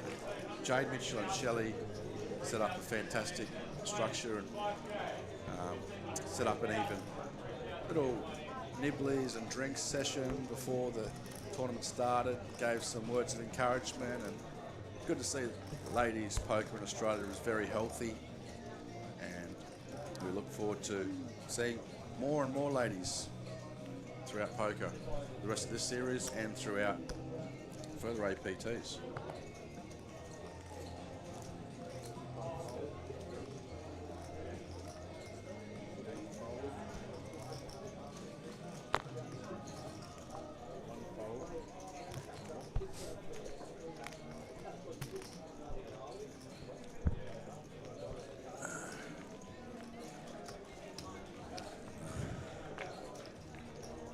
It does look like Sam Haddad has been deep in the Adrian Sportelli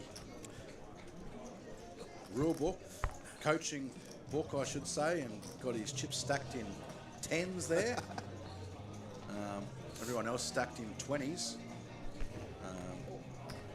Adrian Sportelli made that famous, at least throughout the Australian poker circuit. Stacks of 10. And we had the Sportelli Stacker event, which was a pop-up event a little bit earlier in the week, Craig. Sportelli putting up the prize money and running his own event, but there was a condition of sitting at the table with him, and it was that you had to stack your chips in 10s. That was right. If you didn't, you got a penalty. And he also put a bounty on his head. And I think you also had to talk non-stop very loudly. Was that part of the other conditions? Probably was. I think... I mean, the condition that I played that tournament was that I was allowed to wear headphones. Annual trophy blinds are up if you don't get your shuffle. So, 600, 1200, yeah, that was a pop-up event. I think the first one in was Dipper with the non-stop chat. I think Dipper said, no worries, I can do that. Yes. The two of them sitting next to each other. Some of the great characters on the Australian poker circuit, they're always supporting the APT. They're obviously based in Brisbane, but they do travel around as well. And, we got 2 stacks of blue there. Sam Haddad, one of their close mates as well, so they should be at home if they're not here and watching Sam representing on stream, the Cyprus crew, Cyprus Poker. Of course, they play their weekly game every Tuesday night. The deepest final table of them. And he's doing them well here. 4 left, locked up at least $10,000. Wonder if they've got a piece of him. There's a comment there from Josh, how deep the table is for a final table. I think we can translate that, Craig, into we're not going anywhere for a while. Yeah, I mean, I haven't seen Taylor Pickles dealing today yet. And, she's known as the Terminator. Yeah, as soon as she gets on the table, we'll whiz through things. I think there might have been a request from the players to hold her back for a while. The girl who just somehow finds a way to deal cooler after cooler. Fantastic dealer, Taylor. And Jacobs, equally as good. His coolers probably aren't quite as consistent, but he's known to do it. All dealers do. It's just funny when you see a dealer that always creates action. And we've seen plenty of action already. But, well, talking of action, this is going to be serious action as Sam now has 3 queens. Michelle with the ace. Yeah, Michelle once again has 2 outs, and that's all he needs. And I reckon you're about to see Sam double up here. I wouldn't be surprised. Yeah, I think because it's Michelle who knows how to put the pressure on, and obviously Sam on a pretty short stack here by comparison.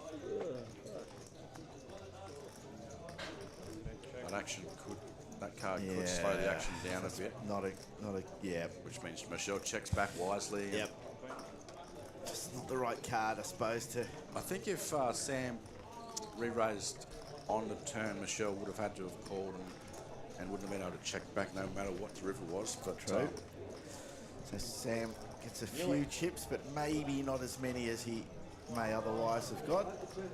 Any chips for Sam at this stage are important chips.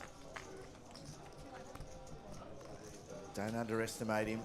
But I don't think he's a very, very good poker player. We've got some different styles here, haven't we, Craig? We're looking just on this wide shot. We look at the 4 players, sorry, and you've got, you know, sort of a young gun in Lockie. You know, he plays the maths, knows his game so well. Josh, who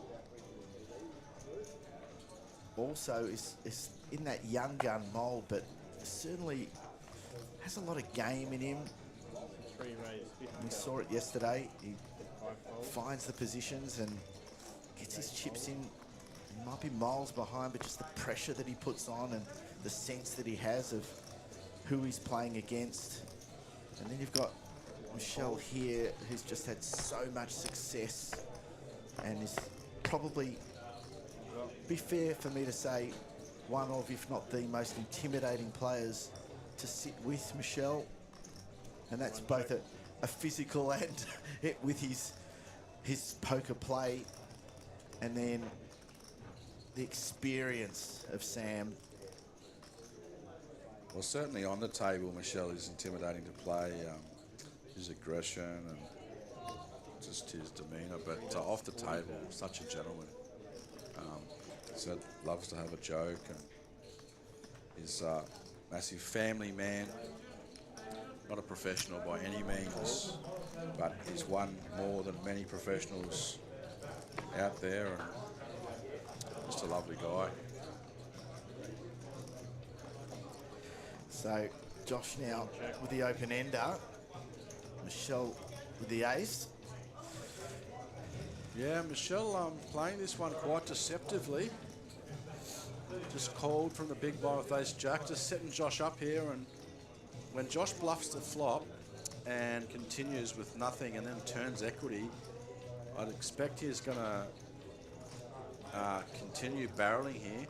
Pot's already 200k. I'd look at it go pretty big. 3 bets, 130.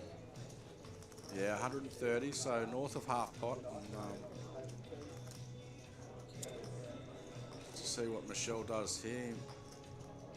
I mean, if Michelle just calls and Josh doesn't make the straight, he's going to go with it. And if he does make the straight, he's going to go for it. So that could be interesting. Yeah, clearly Michelle's not going anywhere, so he does call. Just this call. Now, Josh is getting this river whether he gets it or not. So he missed it. He's got 7 high. If Michelle checks here, he's got the check in him. I mean, yes, I love this check. And now Josh knows he's got 7 high. There's not a chance anywhere that he's going to win this pot by checking. So it's just whether thinks Michelle's got a hand that he can make fold. What sort of size would you have to bet to make Michelle fold an ace, do you reckon? How much would you have to go? Because I think Michelle's calling pretty much anything less than pot. 2x pot. This is where Michael Adamo would go. And I suppose this is the hard part for Josh too, because he knows it's Michelle and it's going to be hard to get him off this. And if he's watched Michelle ever, he's going to know that. So, I mean, a Michael Adamo here, if he was trying to bet this, I reckon Michael Adamo would go 2 million. Call me with 1 pair for 2 million. Go on. And you obviously know Michael Adamo is one of the best players of all time. Obviously the best in Australia. Because We're about to find out how much. Less than pot, no. It's lost them. Snap. A lot less than pot.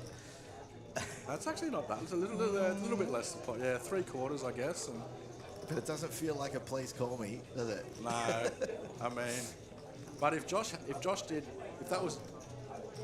have bet the same, whether it was a 3 or an 8 on the river. That is so true. And Michelle would have done what he's about to do, and I believe Michelle calls. Taking his time, doesn't rush these things. Good try, Josh. Well done, Craig. You've read that one just absolutely perfectly. Yeah, I mean, but Josh is not to know that Michelle's got an ace like I do, see? I mean, Josh is playing this hand blind, and I can see that Michelle's got an ace, so I know that, obviously. But Josh is, if Michelle just had the 10,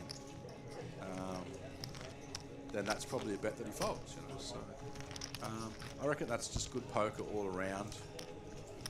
And Michelle rakes in a nice little pot there and will take over the chip lead. If he didn't already have it, might have been. It was close before. Now Michelle's just created a little bit of a gap there, I think. Ever seen Michelle agonise over a call or a fold? Never. It's just he makes a decision and goes, doesn't he? He's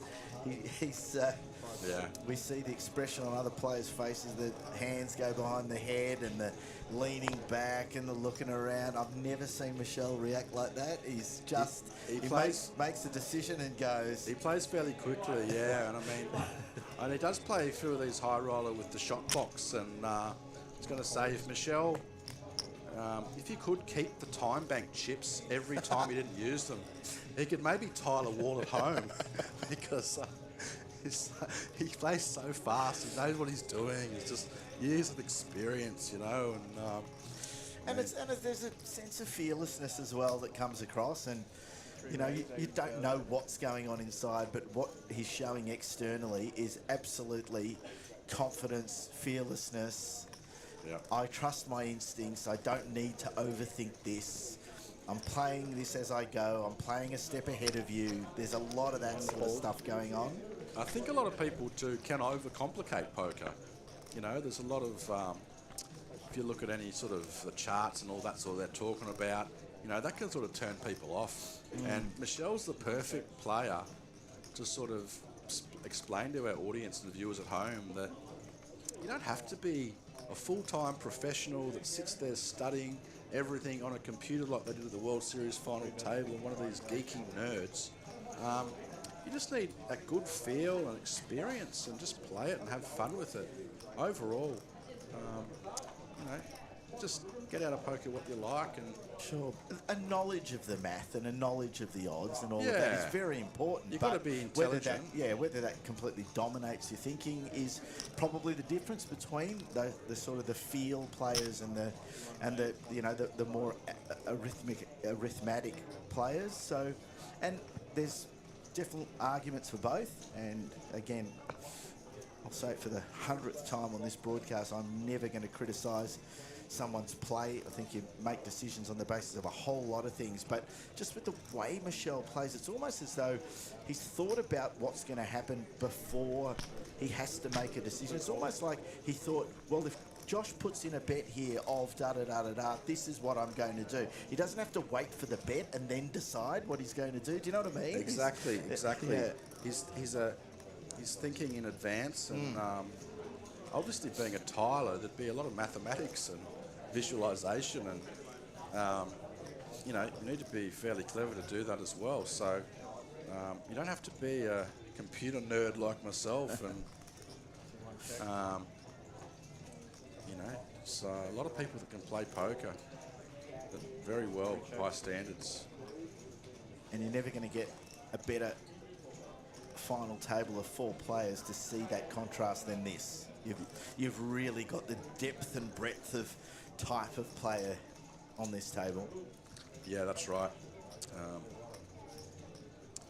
Josh's young gun, he used to play poker a fair bit, and now he claims that he's retired, and he claims that he puts the green fluffy stuff on tennis balls now. Not sure I believe that. I've had some fun with your questionnaires, Craig. Yeah. Some of the other answers we can't actually use. Josh will pick up some of those chips or get them back from Michelle there. I know Josh does love tennis, and I don't know if I want to have that discussion, but the stuff on the outside of tennis balls, is that green or yellow? Well, The combination, isn't it? I think they're green tennis balls, aren't they, usually? So Yeah, I guess brand new ones look a bit more yellow, but certainly as they age, they get green and dirty. But traditionally they were white until television coverage realised that they couldn't really pick up the white tennis balls as well. So then that's when the balls became green.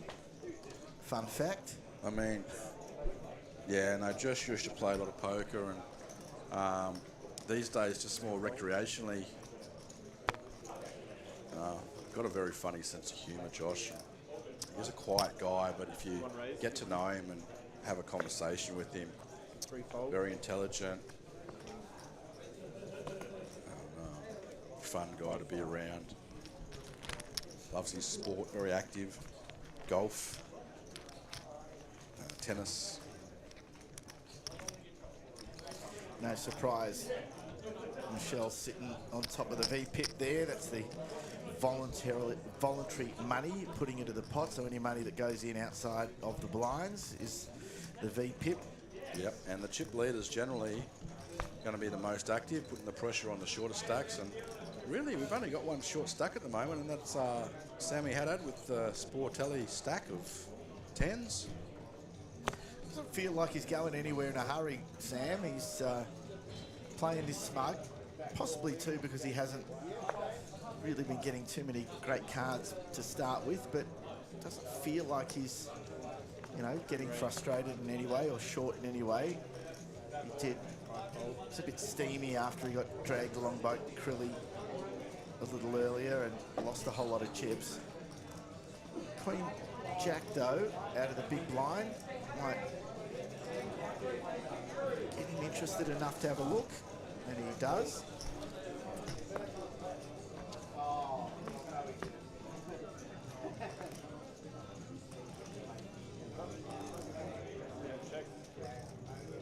And can you believe what's come out on the flop?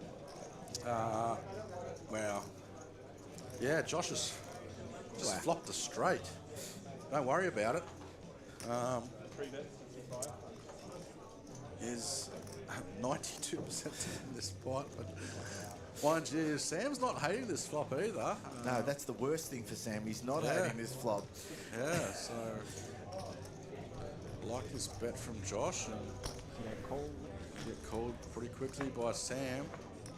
Now, spade makes things interesting. As you can see, Sam's chances of winning have now just doubled because he picks up a flush draw.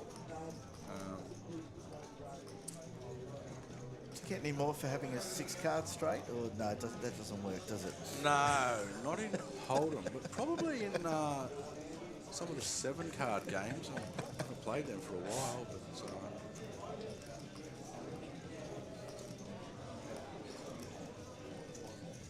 Josh is going to continue betting here. Now he doesn't want another spade to roll off, so he's going to try and protect his hand a little bit and bet a bit larger. 115.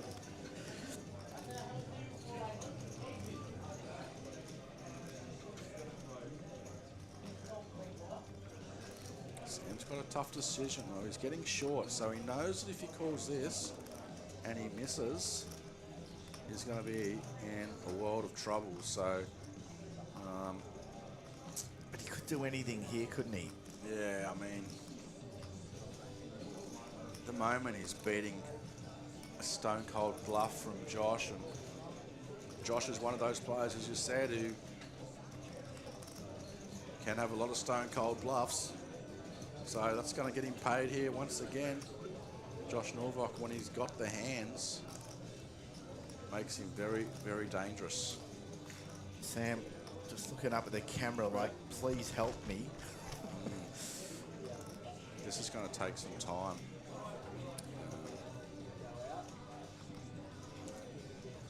If his flush, if his spade was higher, he'd be more likely to call, I think.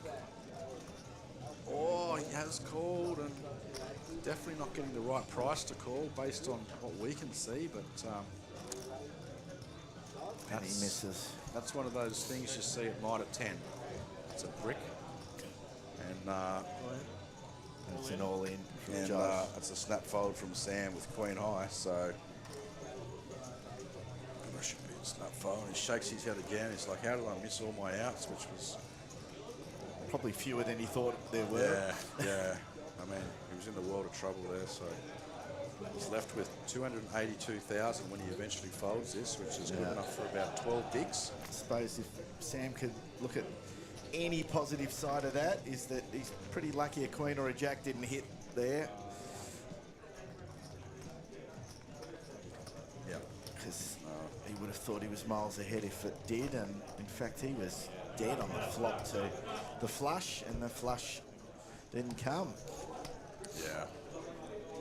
And Sam has played well, and he just hasn't had a lot of hands this final table. And you know, for particularly new viewers of the stream and poker in general, you know, it is a very high skill game, but it does depend on the cards in some way, shape or form. The best players in the world can win a lot more without the cards, but that's where the skill is, and sometimes you just can't do anything about it. Like, look at poor old Jack. He gets it in with the queens versus 10-8, and Michelle just draws the 10 on the turn, and see you later, Jack. And so there was a bit of luck involved, and that's why we like the game. Oh, well, of course there's luck involved. You know, I think there's luck involved in every game. Yeah. Gives everyone a bit of a chance and a bit of fun, you know? Yeah. You need that in your life, you know? You need a bit of uncertainty. You know, if you knew what the river was going to be every time, this would be the boringest game ever. But conversely, there's no coincidence that you see the same names on the final tables and winning a lot of tournaments, because there is obviously also an enormous skill involved in this as well. It's not blackjack. No. So it's you're not playing against the house, you're playing against your competitors. And look, this hand's one of those interesting ones. Which just got more interesting for Josh, hitting the king there. Yeah, Josh has got everything now. That's known as the world. He's got the king and a flush draw, and once again, Michelle's in this position where he has to go, well, do you have it or not? And last time Josh had it. No, sorry, last time Josh didn't have it. Yep. He missed everything. This time he does have it. So Michelle's going to play that guessing game, and that will factor in previous history you have with other players. Plays a big role in your decisions as well. Seeing what they had on the stream when you watched them, or previous hands, and certainly one in the last half an hour. Michelle's going to remember that one for sure. He was bluffing last time, so.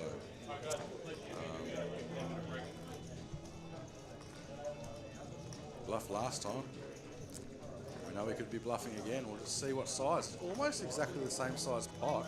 Yeah, if Josh bets here, it almost feels like that last hand. Yeah. And because it feels like the last hand, I wouldn't be surprised if Michelle gets away just because of that. Yeah, and also he's only got a 6 this time. Very true. He had top pair last time. Very true. Look, Josh can get to, he raised pre-flop, he can get to this particular spot with ace-queen and ace-jack and ace-9, which 6s beats that. So I think he'll bet around 275 again. Let's see. Should be about the same size bet. 220, so a bit smaller. Close. Yep. So it has played out the same. As you say, the only difference being Michelle's only sitting here with a pair of 6s. There's 4 overcards on the board.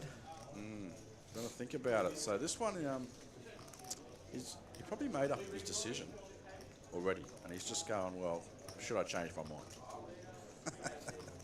I reckon he said, I'm calling, and now he's just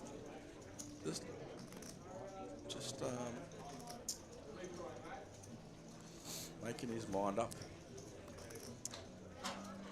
As I said, Josh could have ace jack, ace queen, ace 9, which 6s beats, and he did call. Yep, there you go. So money back. This time he pays the same thing. It's a refund almost. So what a fun hand to go to the break with. We're going to have a little 15-minute breather, toilet break, grab a coffee. And for us here too, in commentary, we'll see you back here in 15.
Only now we get to the blinds of the last table, right?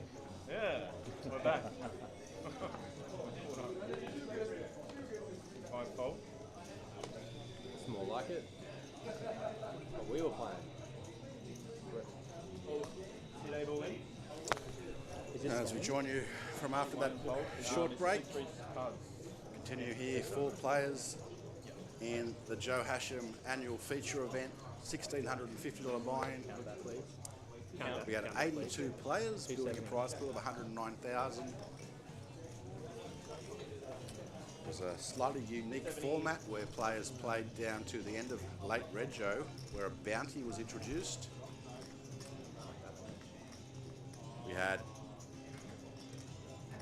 5 tables at that stage, I believe, at the end of late rego. Pretty good. Seat 4 was given the bounty on their head. All the bounties have been knocked out.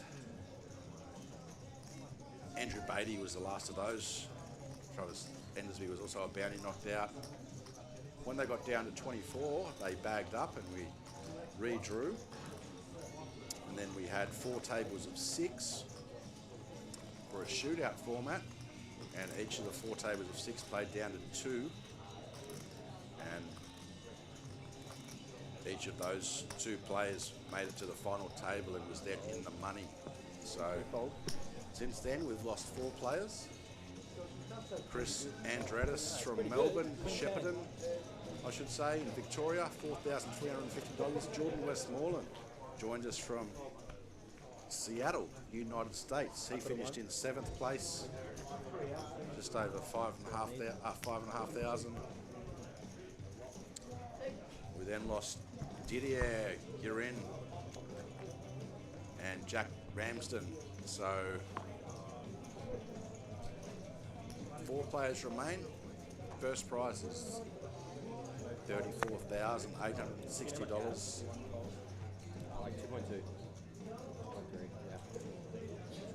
Or 2.2, I think.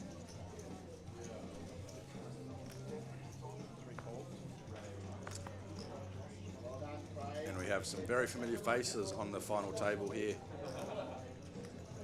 Queensland Origin star Lachlan Trilly couldn't get it done in Origin, although he did his best and won at least one event, I recall. Queensland didn't finish in the placings though, and you'll see him in this hand against former young poker pro Josh Norvock, who's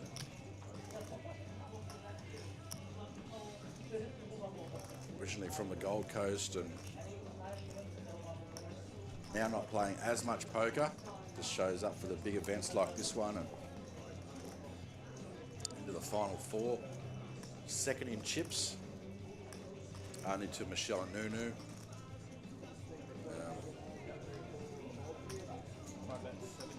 Josh has turned the best hand here with a deuce. Blind versus blind battle. Next to bet quite large.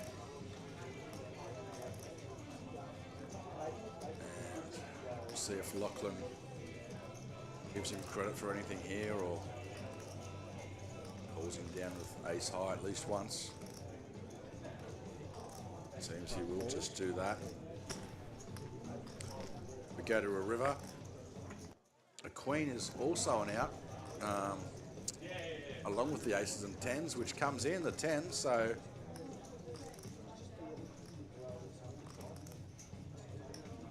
Lachlan's improved to the best hand now, making 2 pairs, 10s and 6s with the ace kicker.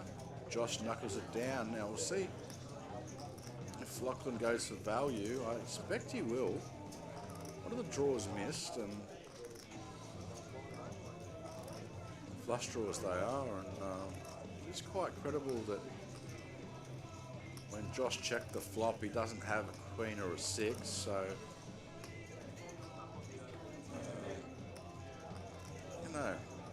see if Lachlan's happy with the size of this pot and just wants to check it. He's got the great showdown value, obviously, but could be even, I think, enough for a value bet. Just bets a small amount here. I can't see. I don't know. Josh may call.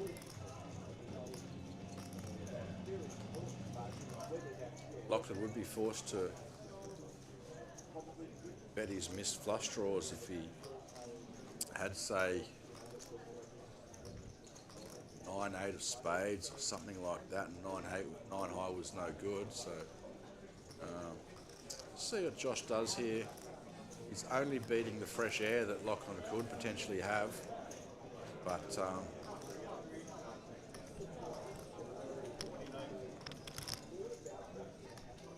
definitely considering it. Giving Lockie the stare down, and does find a call. Lachlan will show him the bad news. He riveted that 10, and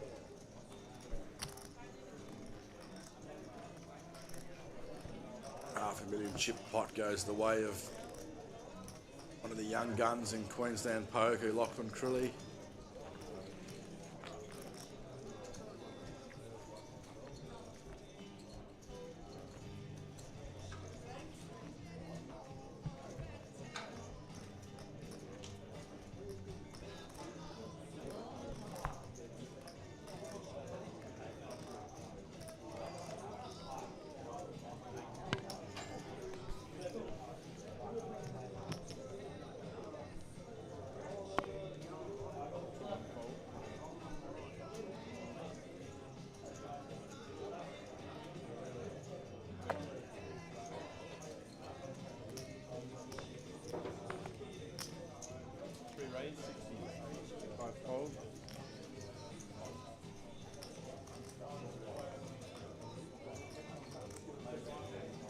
Do have a few other events going on in the room at the moment. The $250 20K guaranteed poker shop. They finished up with 123 entries in that, smashing that prize pool. The 5K Superstar Challenge. It's a 6-max. It started off at around 2 o'clock today, and late rego till 10:15 tonight. That's already up to 32 odd entries, so that prize pool is building nicely. 250K guaranteed, that one. Started at 1:30, I should say. And as we see a dealer change, and got the fabulous Catherine Young, who took part in the Ladies Empress 10K guaranteed 250 buy-in last night. She didn't cash in that. I think she said she threw in 2 bullets, but one of the other ladies, they dressed up and had a good time. It was good to have all the ladies on the poker table, and that was just taken down by just trying to her name, Ching Su, I think, and about $3,500 or $3,800 from memory. That one's wrapped up now as well. So also looking around the room, there's a satellite for the 750 main event with their last turbo flight tonight. The main event here is a 200K guaranteed. Already $198,000 in that prize pool before the final flight kicks off later tonight. And then the Hachem Trophy, the $750 buy-in, is the other big event on today. Plenty of interest in that. There was roughly 50K in the prize pool before a card was dealt. Many players qualifying for that throughout the year. So that's taking place, and that's why I'm doing a bit more commentary today than normal. It's because Braden Jinks is taking part in that event. I did walk past him at the break, and he was rather short stack, so see if he can spin it up, or you might find Braden joining me in here shortly.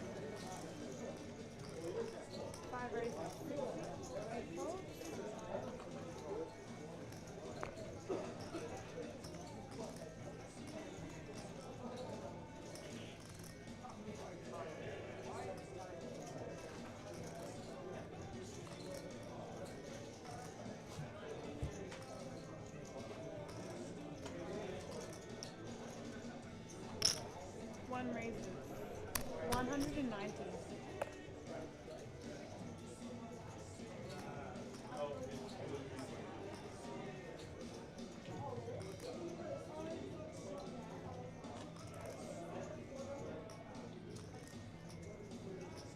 Got an interesting hand developing here between Lachlan Crawley, who's opened under the gun, and it's folded around to Michelle in the small blind. He's woken up with jacks, so puts in the 3-bet to 190, and now Josh in the big blind looks like he's considering doing something with his ace-5 offsuit. Josh doesn't like to fold, and could we see a cold 4-bet? 3 raises. Which we do. So the cold 4 comes out. Ace-5 offsuit. Now, from the big blind, you generally play fairly tight, so Lachlan doesn't look too amused by this, and giving Josh a lot of credit here, and rightly so. He does have a better hand than Lachlan, but Michelle's got something to say about that with the jacks. Michelle's got those sunnies on and will be staring down Josh and thinking, well, I've got jacks, mate, what do you got? And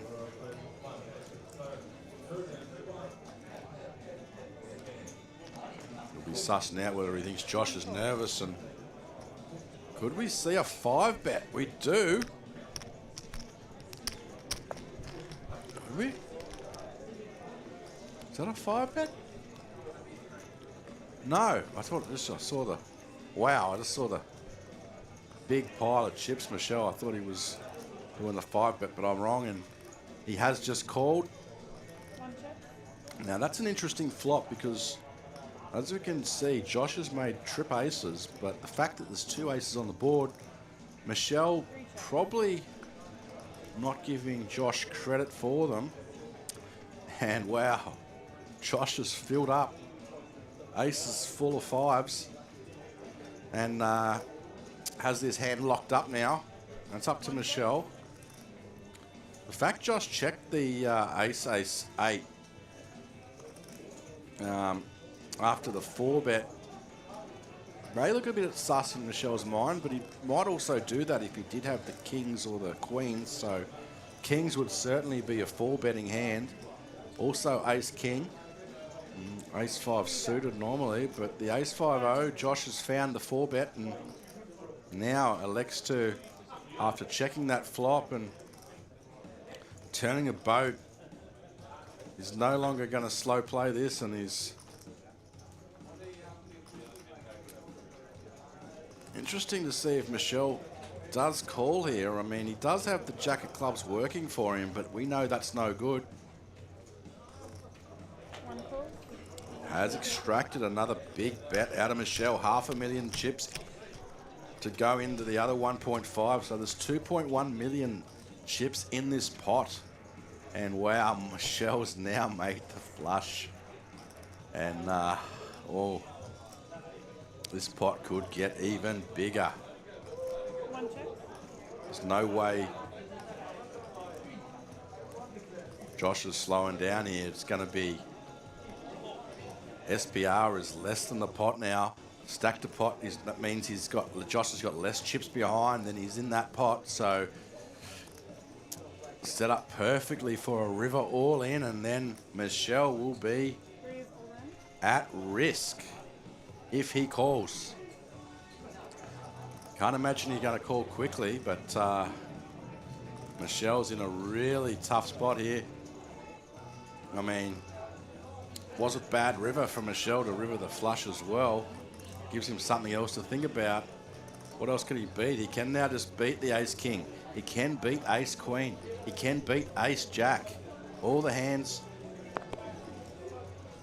that Josh can 4-bet there, mainly ace-king and combos of kings. Maybe ace-queen. He wants to count. He's asked for the count, and Josh should be thinking to himself, we want the call.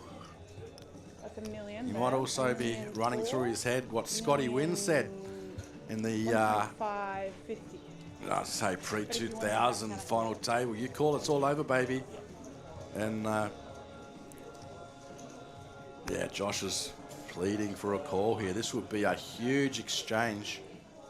This would stack Michelle and there'd be three-handed. If Michelle makes the call, can he get away from it?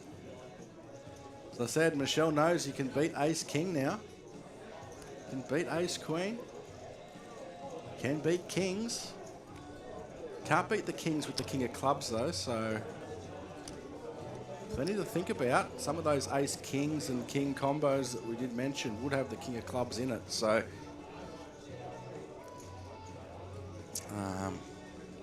it is Michelle's tournament life, and as we know, Josh Norvok is one of these young players who is capable of bluffing or semi-bluffing or going for value with Ace-King.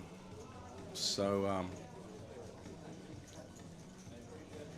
this hand, no shot clocks in this tournament, no time banks required, so Michelle does have quite as long as he likes, really, until the players get a bit frustrated with how long it's taking, and I think they'll show the respect for Michelle. They'll realise he's got a decision here and they won't be calling time anytime soon, so might just listen in on the table, because Michelle's not the most talkative, guys, but if he is going to ask Josh some questions here, or if he talks to himself, we want to hear it, so we might just listen in on that.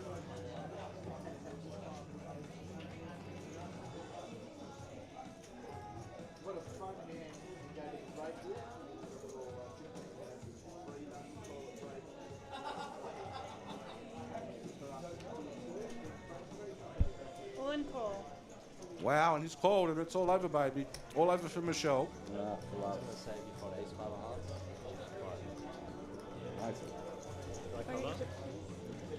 No, I've got something. Yeah, you got I'm sorry. I might have made a mistake there. It's Michelle did have him covered. In fact, I misread the chip stacks. Yeah, that's perfect. Cool. Okay, so we got. I've prematurely GG'd Michelle. Still alive, although very short stacked. If our chip stacks are right, got Catherine. She'll be doing the counting here, and that's my bet. Yeah, she's one of the best of it. So 1.1, and then we there won't be any mistakes. There might be a TD to come over just to make sure it's all 1.5, right. yep, that's 1.5 right there. 1.5, 75, 85, 1.5, 90. Yeah. 1.5, 90 is exactly. You see, there's the official count, 1.590. So Michelle will be forced to pay that, and I did say it's all over for him, but I was wrong. It's not. We have seen a few instances this week of players getting short and making a comeback. It's one of the beauties of poker. You're never gone until you're gone.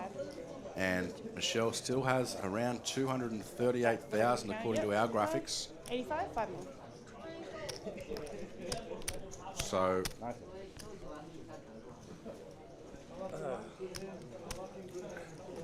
it's a bit of a sick one, and I guess we did see that bluff early from Josh, and Michelle called correctly, and then the last two times Josh has bet the river with value and had everything, and Michelle's paid him off as well. So it just goes to show that bluff where Josh did get called wasn't all bad news. It meant that he got paid the next two times. Obviously quite capable of bluffing. And now Sam Haddad, he'd be pretty stoked with that. It was a short stack. He's only got 13 big blinds himself, and Michelle's now shorter than him. So it's a real situation where whoever busts next gets 10K. I believe there's at least a 4K pay jump to third. So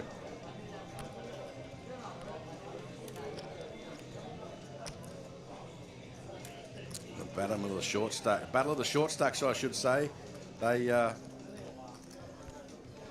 be trying to hold on here as Josh Novak wakes up with another monster.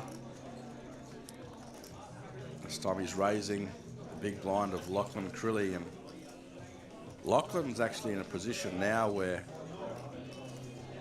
he won't be conceding to Josh and everything. He obviously wants to win this tournament, but with two very short stacks, Josh can put immense pressure on him.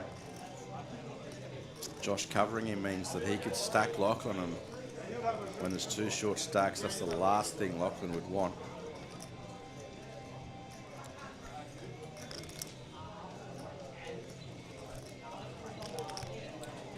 Josh has made top here with 3 bets, 160.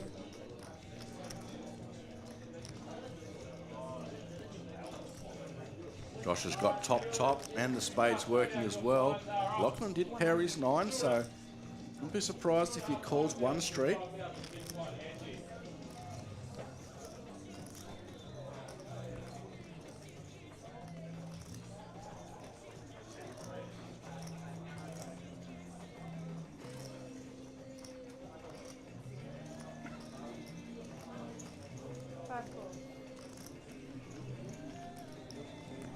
He does, so quite a hefty bet now too, and Josh improves to aces up, 2 pairs.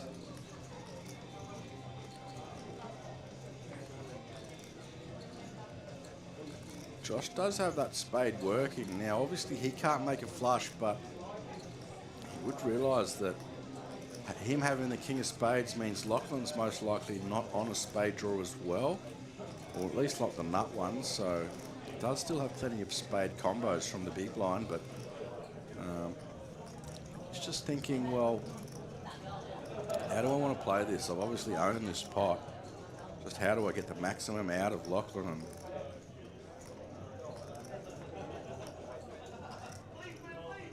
there's a 5K, close to 5K, 4.5K pay jump to between 3rd and 4th, so 3 bets. if he loses a big pot here, that would 560. cut Lachlan back to being one of the short stacks, and Josh has over half the chips in play now. Takes in another $1 million chip pot, and Josh is just in a commanding position to finish this off, courtesy of that turned boat and rivet flush from Michelle. So Catherine Young's come in, the dealer change has come up with the goods. Bit of a cooler there and big hands, and Josh has been the one to get those chips.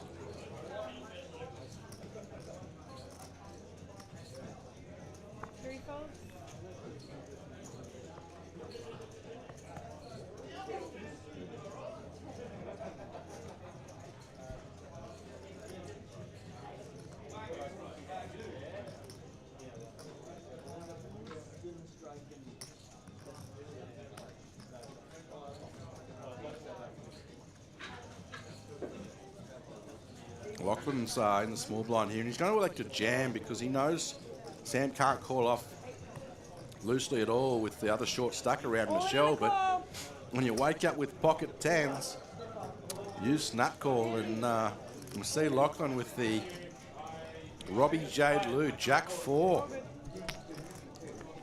And 30% of the time, pre-flop Lachlan wins this.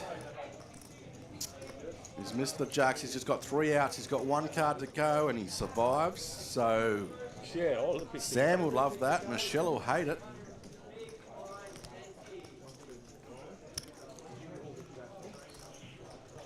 Michelle wouldn't have minded Lachlan spiking a jack there, but wasn't to be. So Sam's going to push over his Sportelli style stack to Catherine Young so she can count it, confirm it, and then give Lachlan Crulley the bill. Have to pay that full double up there, and Sam Haddad back in the game. Third in chips, and Michelle now. He's the short stack, and he's in the big blind right now.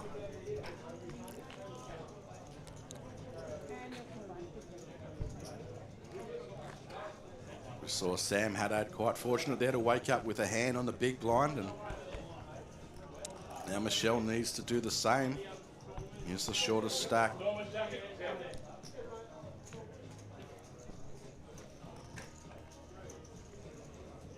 So what was your count? Just like 360. You can see there's 82 entrants and 100K starting stack. That means there's 8.2 million chips in this tournament total. Josh has 5.5 of those, so well over half, and on his way to win this. And once again, Josh is 3 calls. raised, and we've got another pair in the big blind for Michelle. This time pocket sixes at risk against the ace two. Needs to fade an ace to double up again. It's faded it so far. The ace of hearts is now no good, so he's just got to fade 2 aces. And he does, so Michelle gets the double up as well, so Is that the blind on the ante? not dying easily, these guys. They're The ante? Or? No, that's the ante plus. woken the up with small the pot. hands. So this is all the pot. Yep. Wow, four-handed, So getting a 100 pair on the big blind is the dream, especially when big stacks are going to be jamming over the top. Can't do much about it, but when you got the pair, you can easily snap it off, and just got to hold. And both Sam and Michelle have done that now, so bit of breathing room. Michelle back up to 15 big blinds. He'll feel like he's back in the game, and you never know, Michelle's back in the game, you know you're in trouble, because if he's got chips to throw around, he will. And When does Rego play that?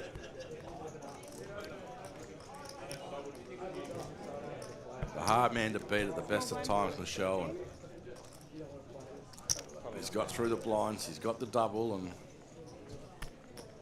interesting spot now for Lachlan as well. Lachlan would have been hoping both these players busted and he'd be heads up with Josh Norvak, but he's going to have to wait it out a bit longer. And as we see, Sam's up to 25 bigs or so, so just shy of that. And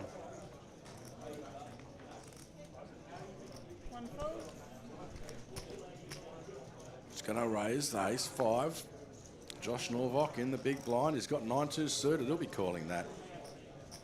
That sort of stack, you've got to defend all suited cards 4 ways, and you'll be looking at this flop for clubs.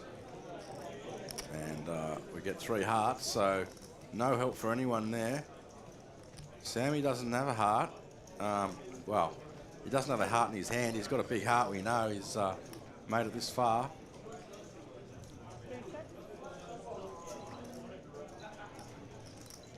I don't think Sam needs to even bet this. He's got the ace high, and 77. does choose to do so, and just in case Josh has a heart, that he could river the flush. I don't mind that bet from Sam, you know.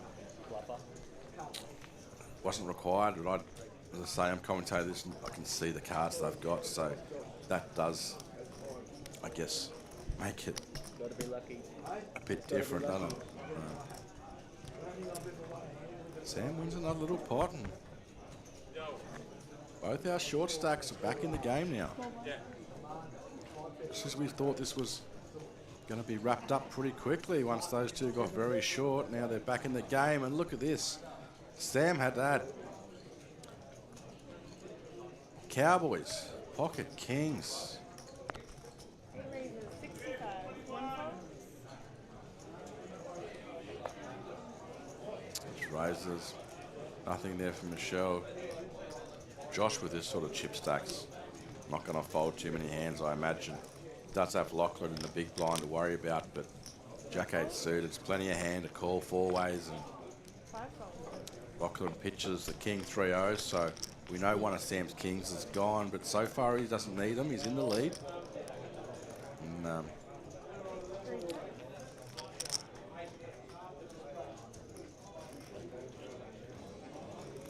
Josh has missed that, but he has picked up a gut shot. That's all he's got. 4 9s to hit. He does have a backdoor flush draw working for him as well. He gets the club, but expect him to call a small bet here, and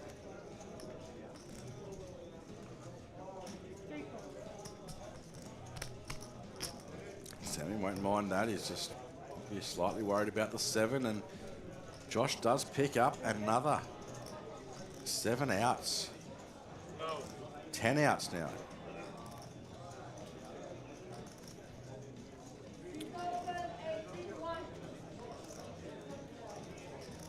Josh has got the full combo, and we'll see how Josh proceeds here. Could go with call, could go with check raise. I mean, Michelle being a shorter stack than Sam could be playing in Josh's mind here. And well, you don't have any 7s here, Sam, surely. So I can check jam here and represent the 7. And even if you call, I've got all the 9s and clubs to hit. So no, just goes with call. Plenty of equity here. He's got 2 to 1. And I may wish he check raised that now, but he did brick it off. So Josh is left with Jack high, and Josh knows the only way he can win this is if he bluffs Sam, and you know, Sam showed him a lot of respect so far and pretty much folded every time Josh's bet. Maybe he's thinking about that and whether he can get it through. Would be a bold bet, but as I said, with Michelle being shorter than him, he knows.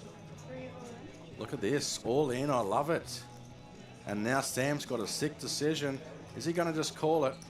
He hasn't called yet. He is counting it out. He knows he's at risk.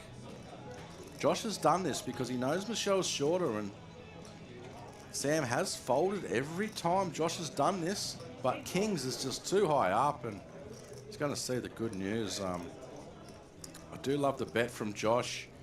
He realised that, you know, if Sam's got maybe a 10 he folds, or an under pair like 9s or something, he cannot call, but the Kings is just too far up. And I think that's well played by both players once again. Great hand, and Catherine once again counting the Sportelli style stack over there, and now he's got it. Now Josh Norvock's got to pay the bill, so another dabble to Sam Haddad. Look at him go. Only a few hands ago he was short and we were written him off, and he faded that jack when Lachlan put him all in with Jack 4, and Sammy woke up with the 10s. So now it's game on.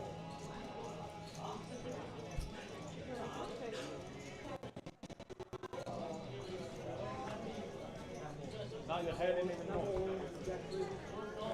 Jack 4. Now you're heading a bit more. They're in trouble. I took your ante. I thought I had ace jack, to be honest.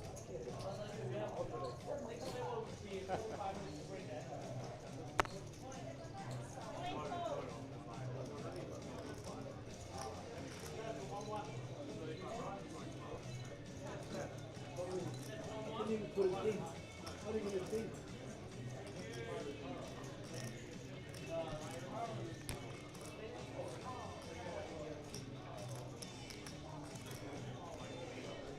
One raise. 60.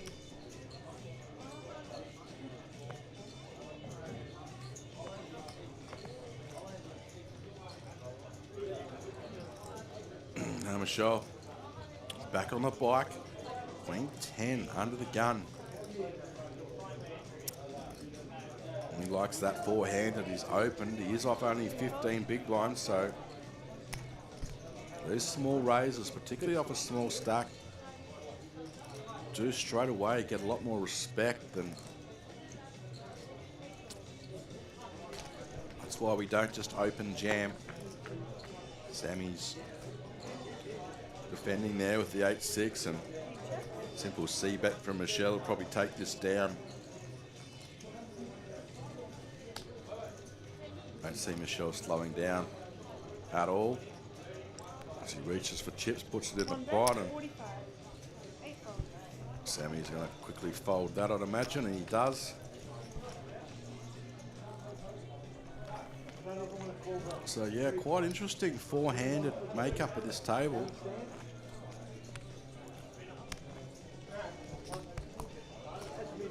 Only one full-time pro left. That'd be Lachlan Crilly, Queensland State of Origin representative.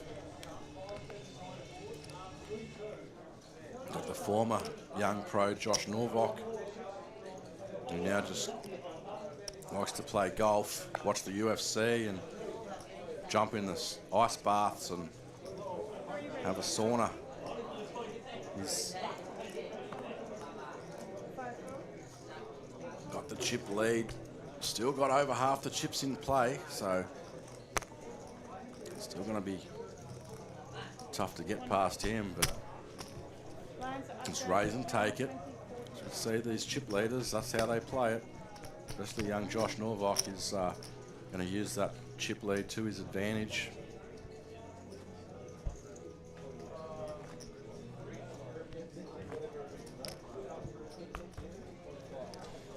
This will be a real test for Lachlan Crilly. Second in chips, and although he does have Josh on his right, so that's the space you want him to be in, because you get to see what he's doing before you act. And but it is annoying that these short stacks have doubled up for Lachlan at least. I'm loving it. I love seeing Michelle and Sam Haddad, who are recreational players like myself,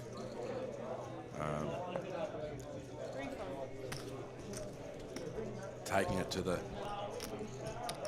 young guys, the experience. As you said, Michelle's got an incredible domestic record.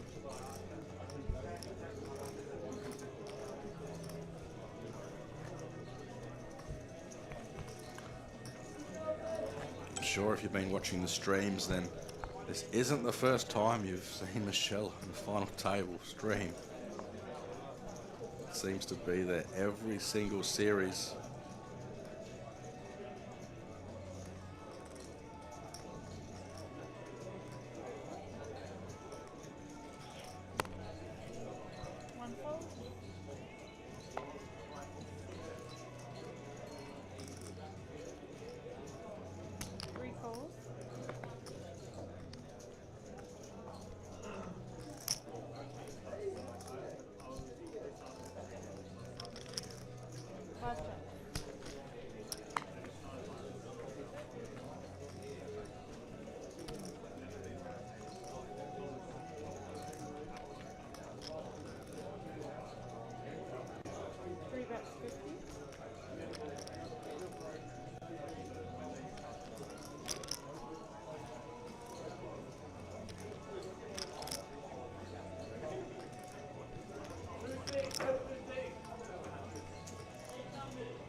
Once again, we see Norvok attacking Crilly's big blind and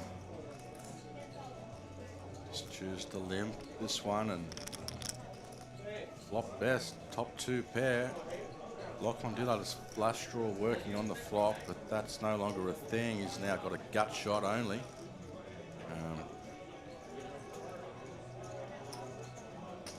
Three bets, 100 top pair. Can't see Lachlan going anywhere. And this could be a big pot where Josh really knocks Crilly back a bit if he wanted to. Just looking at these cards, he's He's giving him the stare. I don't know whether he should believe him or not. And as this hand happens, I've got to welcome back to the booth Harvey Silver. I love listening to you on your own for a little while. No, I mean that seriously. It's great. To some extent, I just want to sit and not say too much, but No, I'm really enjoying the opportunity. Obviously, Jinxie's out there playing the Hachem feature event today, the Hachem 750 trophy, and he had that spot in there, and I haven't seen him back, so that's a good thing for him. yeah, I just filmed a hand of his about 20 minutes ago where I was absolutely sure he was about to double up, and finished up check on the river. The way he played it, it felt like he was so far ahead, and he actually wasn't. So he saved his event, but lost a few chips. Not really sure. They're on a break out there at the moment, so not too sure how he's going. Got Josh here's put out a chunky bet, and this is what I mean. Like, Lachlan's hand we'd classify here as just a bluff catcher, but if he calls, which we can see Josh has got this pot wrapped up, and I wouldn't blame a call. It just keeps happening. Josh is making hands. It's very dangerous when he's making hands because he bets without it so often.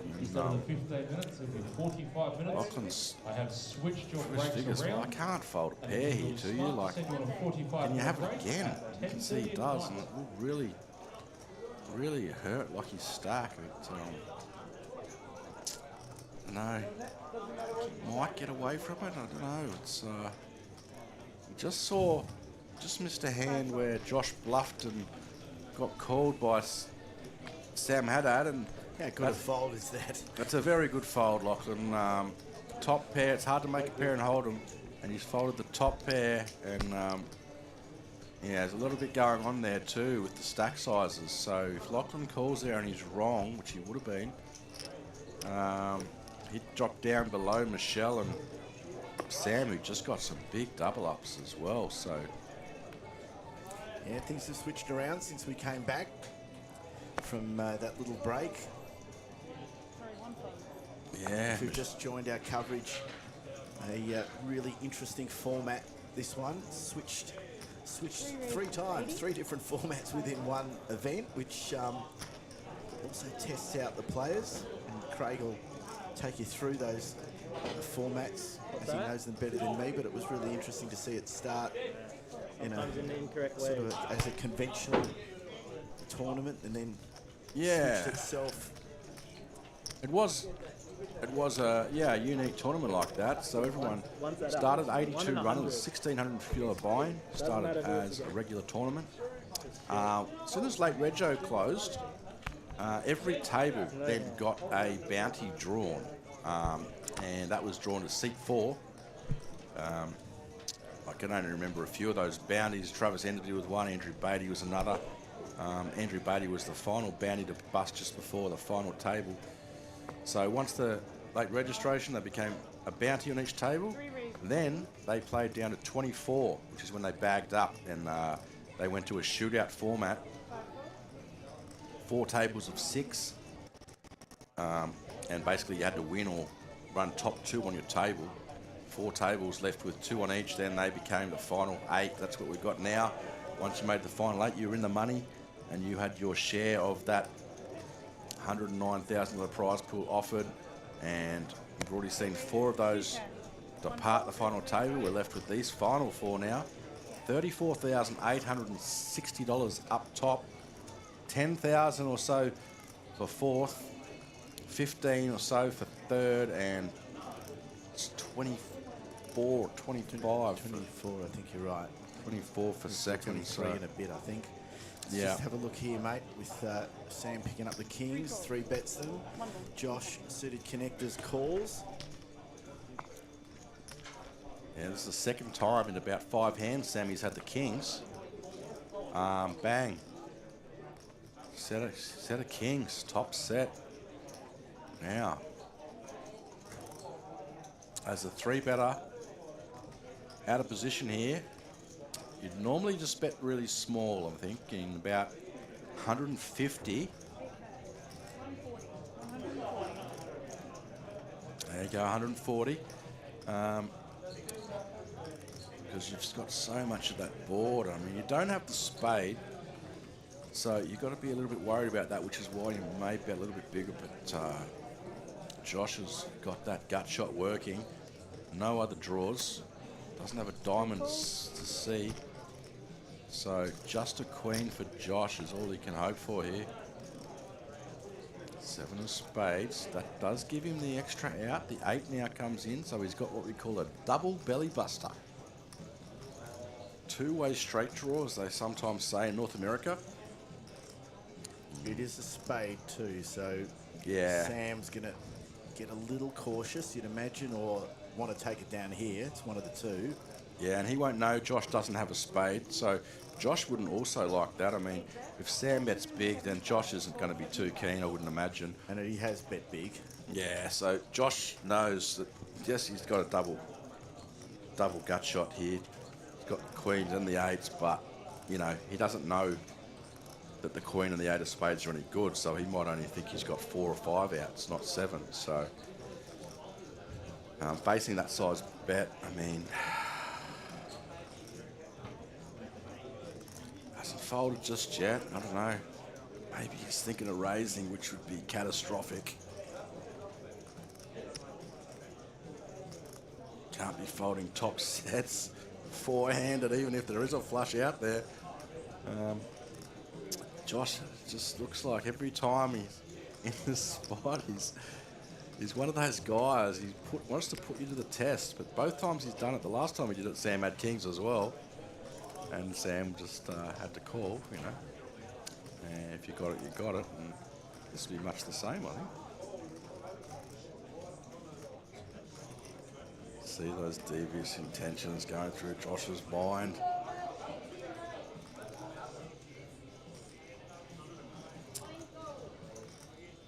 I think he just folds this one. Hard to see Sam betting that sort of amount with that board if he doesn't feel he's got it. There's just so many things that his opponent could have there that would get him to, at minimum, call. Yeah. So you just got to feel that he's betting that because he genuinely feels he's good, which we can see he is. The only thing that Josh will be thinking is, I have you covered, and there's a shorter stack than you, and if I put you all in and you're wrong, then you're out, so you can't call light. But as we can see, Sam is not light here. You've got top set kings. But if he just had one king, sure. If he just had one king in his hand and Josh goes all in here, Sam is in an absolute blender spot and probably can't call, but he has to give him up. He gives it up. There's a good fold. If he pulled the trigger there, I want a jam. He would have got a snap call. And I have like no equity, Baba. Yeah, Josh is thinking about it. You had nothing. What was the big turnaround hand there with Michelle? So Josh had ace-5 and 3-bet pre-flop. Michelle had 2 jacks. Actually, sorry, went raise. Michelle 3-bet the jacks. Then Josh 4-bet the ace-5 from the big blind. Lachlan Cruelly folded. Then back to Michelle, who made the call with the jacks. Flop ace-ace. Low card, I'm going to say it was an 8. And so Josh made trip aces. They checked it. It was 2 clubs on the flop. Then the turn was the 5 of clubs. So Josh made a full house. Oh, wow.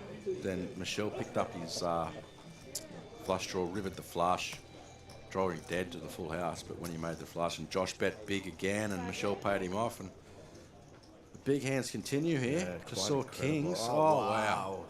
Wow. We might have to make a note of this one, Harvey. Well, this is always the cooler that you're waiting for in a tournament. Aces versus kings. Yes, in the absence of Taylor Pickles, we've got Catherine Young. Not sure if you'd say she's got the red hair too, but maybe it's something to do with that. And there's Josh, who gets always, you know, with that sort of chip stack, is going to say, well, I wouldn't mind having a look at some suited connectors here. So he calls the 40. Oh, Lord.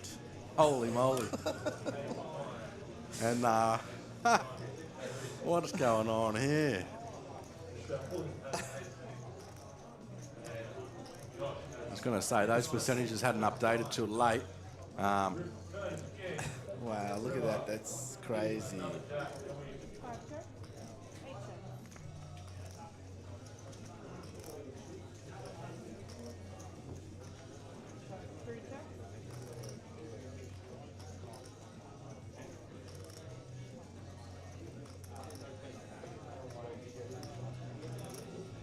Yeah, they are. I checked around on the flop, so it's an interesting one. Lachlan's aces are really shriveled up here with 3 clubs coming. All right, dealers in the 5K Superstar Showdown. At the completion of your hand, you'll be on a 45-minute break. With Dealers, you are queen. players, you are now on a 45-minute dinner break.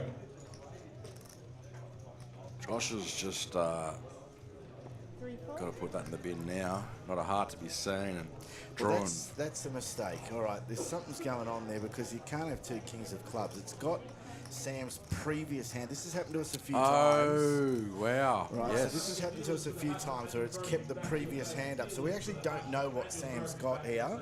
Yes, yeah, you're right. I didn't even. I was just looking at that. Yeah, Lockie's got the aces, but Sam has not got king. Well, clearly has not got a king of clubs in his hand. Yeah. So this has happened to us a few times and fooled us. The table hasn't picked up Sam's hand, so it's kept his hand from the previous hand in the graphics. So you're going to potentially feel that even though Sam's got the check mark here, that Lockie's potentially ahead here in this hand. Yeah, I mean... Unless... Well, anyway, we're about to find out. There was a king of clubs on the flop, so we definitely know what's on the flop. No, the flop is correct, and I'm going to say that Lockie's hand's correct. Yep. It's Sam's hand, which is the hand from his previous, from the previous deal, because it hasn't picked up his new hand in the sensor box. It's happened 3 or 4 times to us, and how the hell does it not confuse us completely? Anyway, we're going to see now. Lockie does win with the aces. I can't see what Sam's got there. Sam won it. No, Sam won it. I think He's got Sam had clubs. Yeah. So we apologise for that. Terribly apologise for that. And I suppose good thing it wasn't aces against kings there, because that could have been absolutely anything going on. So it was the Sam had definitely the ace and a small club as well in his hand. Oh, there we go. Josh telling us it was the 3 of clubs as well. So yeah, it's not really a card reader error. I think it's just more the player just needs to scan the cards. Is that what it is? Well, it's a bit of both. The player hasn't put the card in the box, and it hasn't scanned it, so it keeps the hand from before. As I said, it's happened I can remember 3 times this week since I've been on the broadcast, and it's confused the hell out of us each time. We might just have to have a look at the settings and say, if you don't know, just say nothing. Just keep them blank. We'll play a mystery hand, because that's sometimes fun. We've had a couple of those too, where we haven't seen the cards and have had to play them as though we're sitting on the table. Yep. But yeah, again, apologies. It's we've been broadcasting since last Friday, and that's I think the third time that's happened. So it's not annual a trophy. regular thing. Finish up the hand drawn and send your players on a dinner break. 30-minute dinner break. The previous hand that Sam had was kings, and that was the one that it put up there against the aces. Yeah.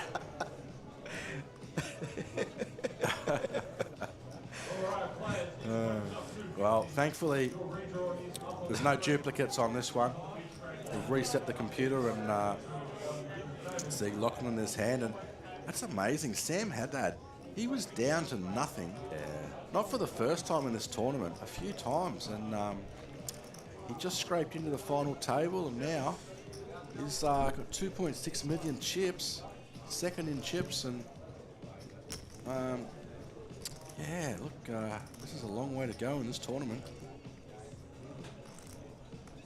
Yeah, he certainly turned it around. You know, before the break we were talking about the dangerous Michelle and how he's just plays on so much on feel and puts players under so much pressure. He had a big chip stack, and then what a call to finish up with a flush, high flush against the full house.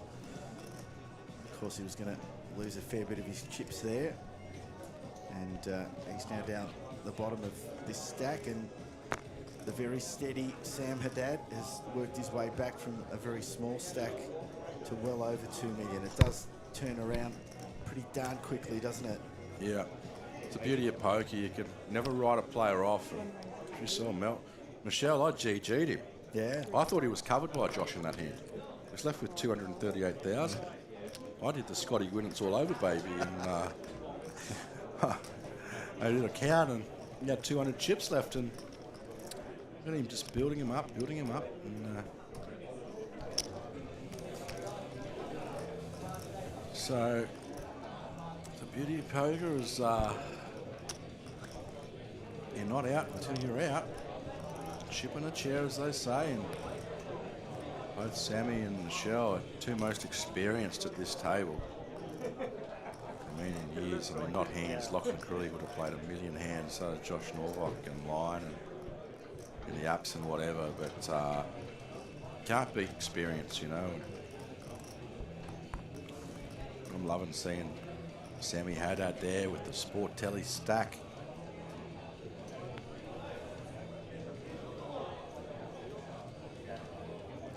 Josh Norvok bringing out the 3 and 4 bet bluffs, the ace 5-0. You'll never see Sam Haddad do that in a million years. No. 7-6 suited though.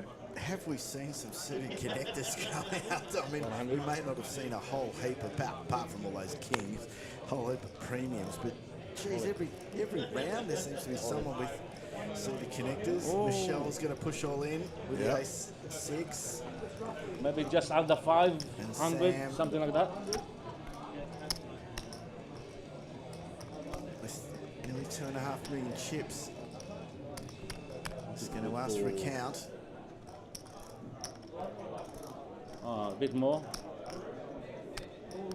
Yeah. Michelle on the big blind, of course. Seems 1, 2, 3, 4. 17. Looks pained again. 30. 530, 530. 531. We're thinking this is a bit of a toss of a coin for him to make this decision. 531. 531. I don't think he'll call it, but seen stranger things. Yeah, he's not calling here, but what you will see is we'll see Sam turn his left ear towards the dealer and to Michelle when he's asking questions, because he is deaf in his right ear. When you talk to Sam, he says, "Come and talk to my good ear," and that's why he's flicking his left ear that way so he can hear. Looking up at us and trying to get some direction. He's counted out the chips and he's, yeah, I didn't think it was as straightforward as just folding him. But just because it's so short. Yeah, I don't think he will though. He knows he's never ahead, but just for the price. So this is when the mathematics comes into it. Just decides, no, I'll wait for a better spot. Yeah, he needs about 55% equity to win that, and just a bit less. So it was a bad price. Maybe in a different spot he would call there, but on the final table with these significant pay jumps, it's probably, yeah, not a call in that situation. Josh would have flicked it in a second. See Josh doing some chip ups there and continues to build one of the great pyramids. Looks like we're getting rid of one of the denominations on the table as well. Yeah, I think they're the 1K chips, the yellows. So all of those chips, that's what they do. Josh is buying them off him. So it's 40k, you would have just seen Josh hand Lachlan 8 5k chips, like the orange ones for his 2 stacks of yellows.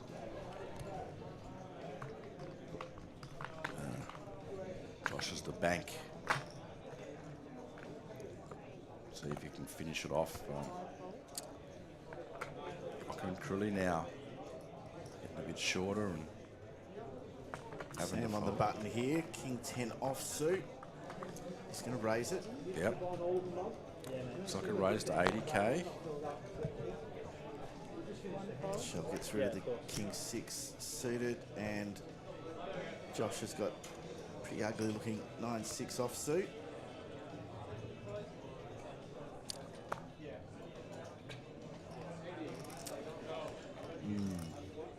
Josh doesn't like to fold.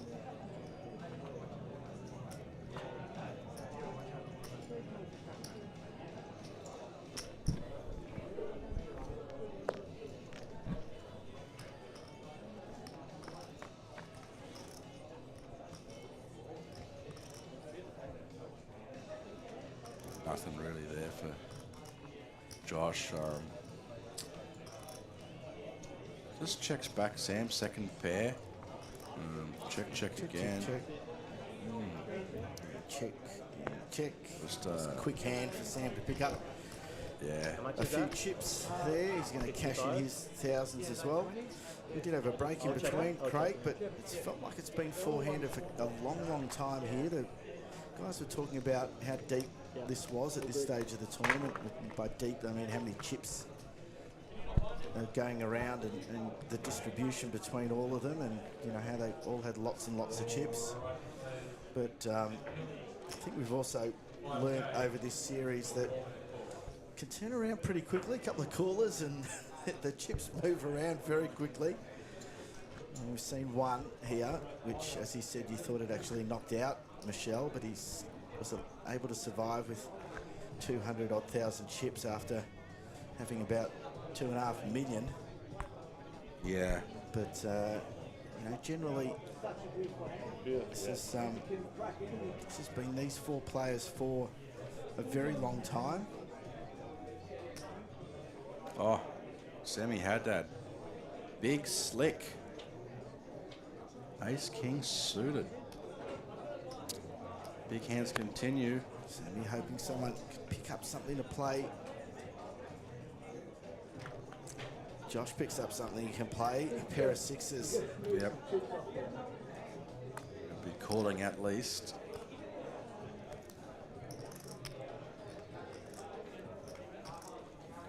May elect to raise here just because sixes don't play so well post flop. A lot of bad flops for sixes, but just elects call. He doesn't care. He's happy to get it in. Four-handed, Lucky a bit better. folds. You're only up against three other hands, or one hand in this case. Obviously plays a lot better, and wow. And a six and a king. And a club. Clubs. Oh, are you serious? Now. Are you serious? This is the, we haven't seen Susan on the table yet, but she's, oh no! She's cooked up this one nicely. Oh no! Set of sixes, top, nut flush draw. I mean, only need the kitchen sink. That's the only thing missing here. That's right. They got everything. I mean, it's the sort of stuff you see online and go, this is sort of a fake hand you made up, and you say, oh, I was in this hand and I had the pocket sixes. Yeah. I flopped a set of sixes with two clubs, and he had the ace It may king not clubs. be over here either. Let's see what happens. We haven't even seen a turn or a river, so. Well, I'm glad this one's on film because this was what we'd call a fake hand. Fake hand, guys. So Sam has got just everything. And it was Josh checked his set, of course, then Sammy bet. Josh raised. Building this pot, and I mean, gotta remember, Lachlan Crilly is sitting there as the short stack, and he'll be loving this. Well, no, Michelle. Well, they're both short. They're both short, Yeah. but I think Lachlan's now shorter, isn't You he? think, is he shorter now? Oh, they're both similar. They're both, compared to these two, they're Yeah. really, really short. So Sam's gone and bet over $1 million into this. So it's gone. Sam fired out 100. Josh re-raised to 300. Sammy's like, I'll see you 300 and put another, make it $1 million, mate. And Josh is sitting there with a set and he's like, what's going on? This is where he realises that if I lose this pot, then I'm the short stack. Is it possible? Can you I've got bottom set. Like, is it possible you've got kings? Could you imagine the things that could turn here to just... there's so many cards turn here and everything just goes straight in. Yeah. Well, I mean, they should go in a lot on this flop, really. That's why you've seen all this action, and then Josh just puts it in, yeah.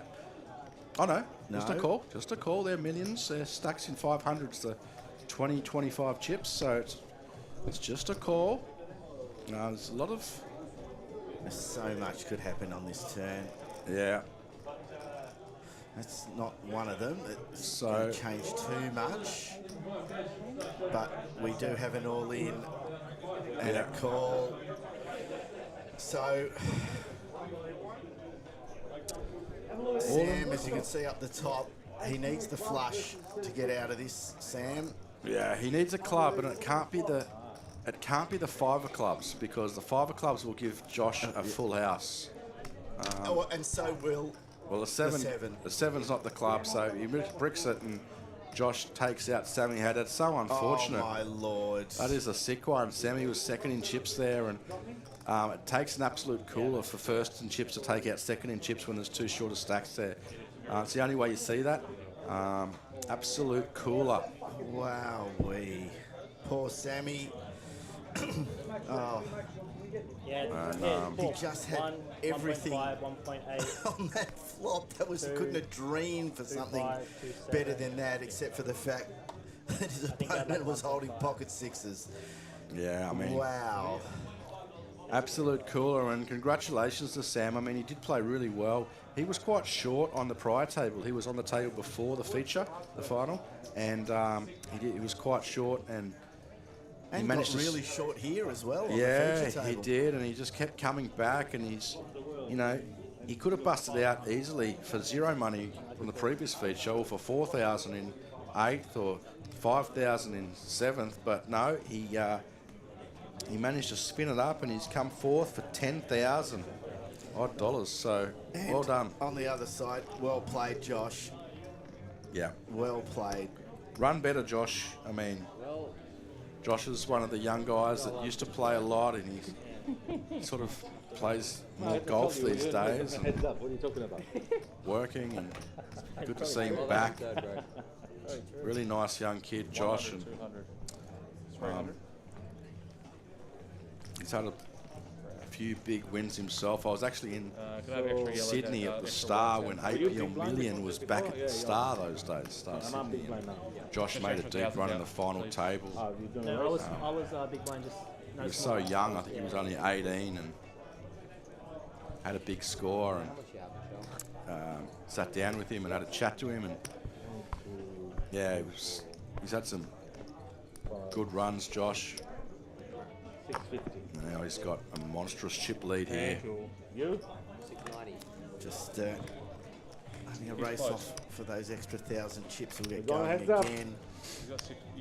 Wow. You know, like Josh. it's just the timing is unbelievable. Like I just said, these 4 have been sitting here forever, and there's so many chips out there that it's probably going to take some sort of a cooler hand. And Exactly. have you ever seen a bigger cooler hand than that? That is just a horror. If I don't play a hand. I mean, I've seen plenty, but that's the biggest one I've seen on the stream when I've been commentating, certainly. And I mean, Sam's eyes have lit up. Yeah. Lit up. He's Yeah. absolutely lit up. He's got ace, king clubs. 2 clubs have come out. A king has come out. And it looks like a paltry little 6 is sitting there next to it. But little does he know that Josh is sitting there with a pair of 6s.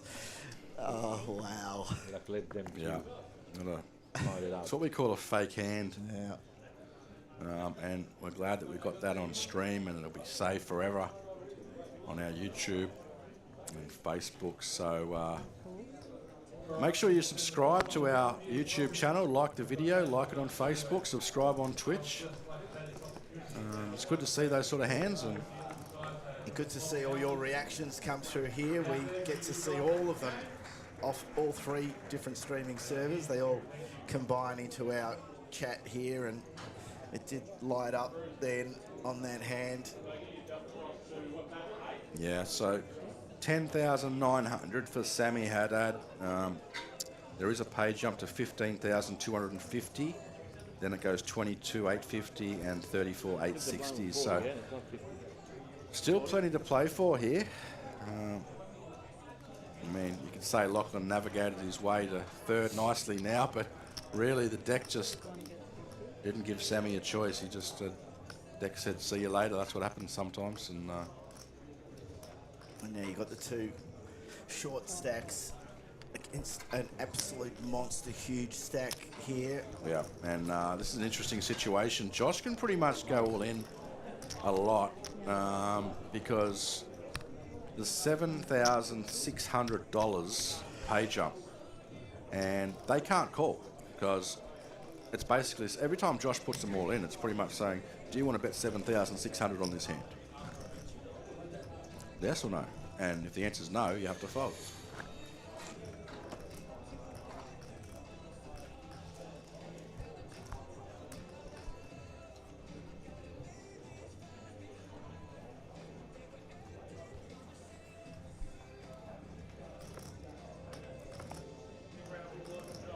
Just would have been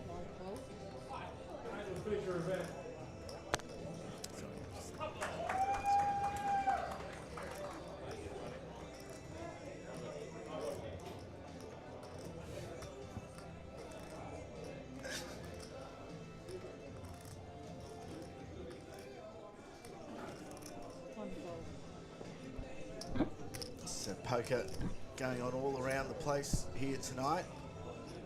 This one still got a lot to go, but once it's done, we'll be moving another event for you onto this table tonight. It's very busy. This is the Joe Hachem annual, but the Hachem event, which I think it covers all the Hachems, Joe and Tony and Daniel, is going on outside as well. That's the one our fellow commentator, Braden Jinks, has entered into, and we haven't seen him, so I'm going to assume he's still in it. And we've also got the 5K going on, and that's still got late registration till 10:15, that being a 2-day event. As you see, Josh Novak, another big hand here, so see how he stretches this one. Like, it's gonna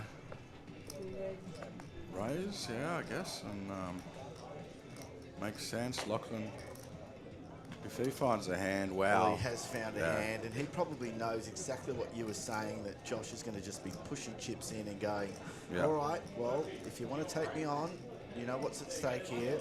Yeah. I'm not really putting much at risk. Yeah, Josh is running very good, and Lachlan just goes broke here. 74% of the time Lachlan goes broke in this hand. 3-handed, ace-10 suited versus chip leader opening, you just put it in. He's got to put it in, doesn't he? And as you say, he's a 26% chance not to have cost himself 7K, if you put it that way, but it's almost a no-brainer at that point, because as you say, you just know that Josh is probably putting it in with anything. An ace-10 suited looks pretty good. Lachlan has a royal flush draw, but nothing. Now he's still got a royal flush draw, but he's not going to make it. And unless a 10 turns up, Lachlan will be out the door. There's only 10 left. Now he picks up the king outs, 3 of those, so 93% of the time. Well, Lachlan does hit the 10, but that gives Josh a straight. That was not the card that he wanted. Not after that queen rolls in, so... well done, Lockie. Again, he's played so well on camera here at the Australian Poker Tour. You'd be so familiar with him making deep runs, I mean, and another give me a heads really up. deep run for him, finishing third. Somebody's gonna And win. we go to heads up, and of course. we have a guy who's nearly tipping the whole table over with the weight of his chips. Yeah. And Michelle's sitting there thinking, No, I got I need to confused probably with the name. double up, and then I'm back into it. So What's the deal? Yeah, nice. Oh, Well just played, big blind. Lachlan Crawley. Must be 15k big blind. score. No surprise to see him on the final table once again. And as you said, Josh and Michelle now heads up. And I've already GG'd Michelle. I can't. That would be a record if I said GG Michelle and he actually goes on to win. That would be something. So anyway, he's got a huge chip deficit to overcome and a very high quality player in Josh Norvok to beat as well. So we'll see how long this takes. I'm not sure if there's any talk of a deal. I wouldn't expect there would be. I think so, just because of the difference in the chip counts here, would you? Nah, Michelle doesn't do deals anyway. Josh could offer him an extra $1,000 and Michelle would go, eat it, mate. I'm going to beat you. That's the type of guy Michelle is. He just loves it, loves poker, loves a challenge. And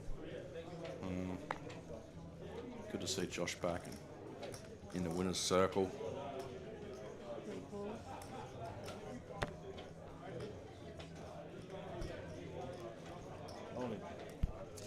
All in. Josh folds. We're going to see a little bit of this. Any decent couple of cards that Michelle has. Yeah. I think it's going to work the other way too. I think Josh, anything that's half decent that he's got, he's going to shove in as well. Well, I think Michelle's got super short, like 600k or something, and the blinds are 50, so like sub 12 big blinds. You know, this won't take long at all to see a heads up showdown, all in pre-flop. Any picture cards basically heads up for this stack depth is just going to go in. Won't be long, far away at all. I'm just seeing Michelle ping his cards. I think that'll be going in, maybe. 12, so he picked up that last flop, so that last pot. So he's got 13, nearly 14 bigs now. But yeah, yep, King's good enough, and 10-3 won't be, so he'll pick up another pot.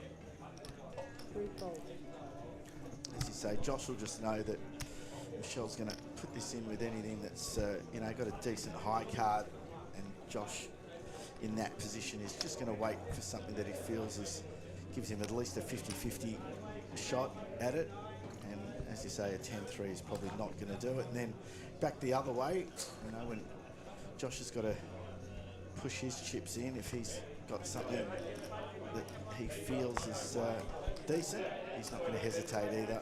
So hand 3, heads up is Jack 2. I mean, Josh won't be giving any walks, so it'll be a min raise or a limp.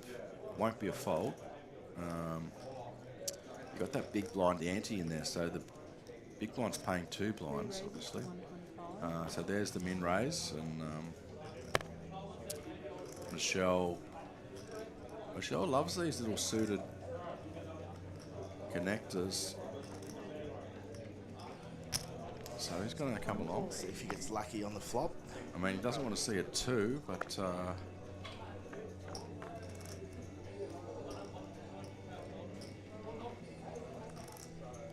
this will be check, bet, fold, I believe. Josh will just stab and Michelle will just have to give it up.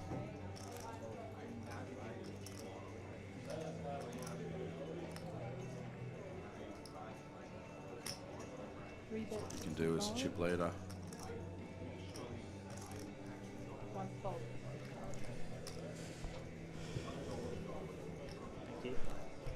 So hand 3, Josh gets one back. 92% of the chips. Yeah.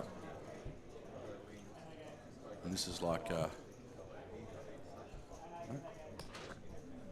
bit like a shootout. We've got 2-1 to Michelle so far, heads up. Played 3 hands. I don't think it's going to go more than 10 hands. I don't know. What do you think? Well, you know, if he doubles up. I mean, yeah, sorry. It might go a bit longer than that. I mean, I don't think it'll, sorry, it won't go 10 hands until there's an all-in call. Oh, sorry. That's what I meant. I thought you meant the whole thing won't go. Yeah. I mean, you're probably fair enough. It won't go any longer than that. Anyway, here's an ace-6 against an ace-9, and it could be right here. Yeah, here's hand number 4. All in call. Very standard. My favourite card, that one. Heads up Ball play. in and a call on the top. 65% of the time, Of the Josh Joe Hachem annual feature event. Horvat wins the trophy and the 34K. Ace 6 versus Ace 9. See if we can get a Ace sweaty six of flop. diamonds is at risk. Michelle has Ace 6. Oh, And okay. Josh So has Michelle Ace now 9, needs to go flop run nine, spades. It is So over. diamonds. Turns the king. It is over. River It's all over. is another jack, and we do have This our time it is winner. all over, baby. GG, Josh Michelle.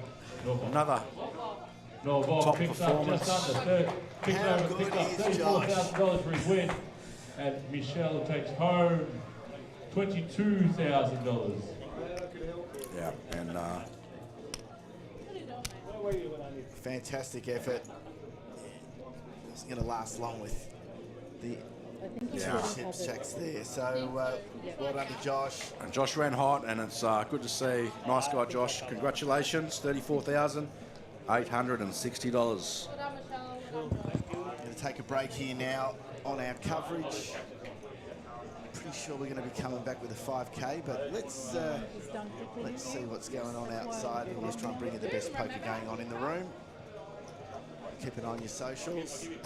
Keep an eye on the stream. I'll let you know when we're back shortly, and we'll be heading deep into the night. All right, can I have tonight the on dealers for the Saturday Hachem night. annual trophy back to your tables? Dealers for the Hachem annual trophy back to your table. This is 2 minute warning, players.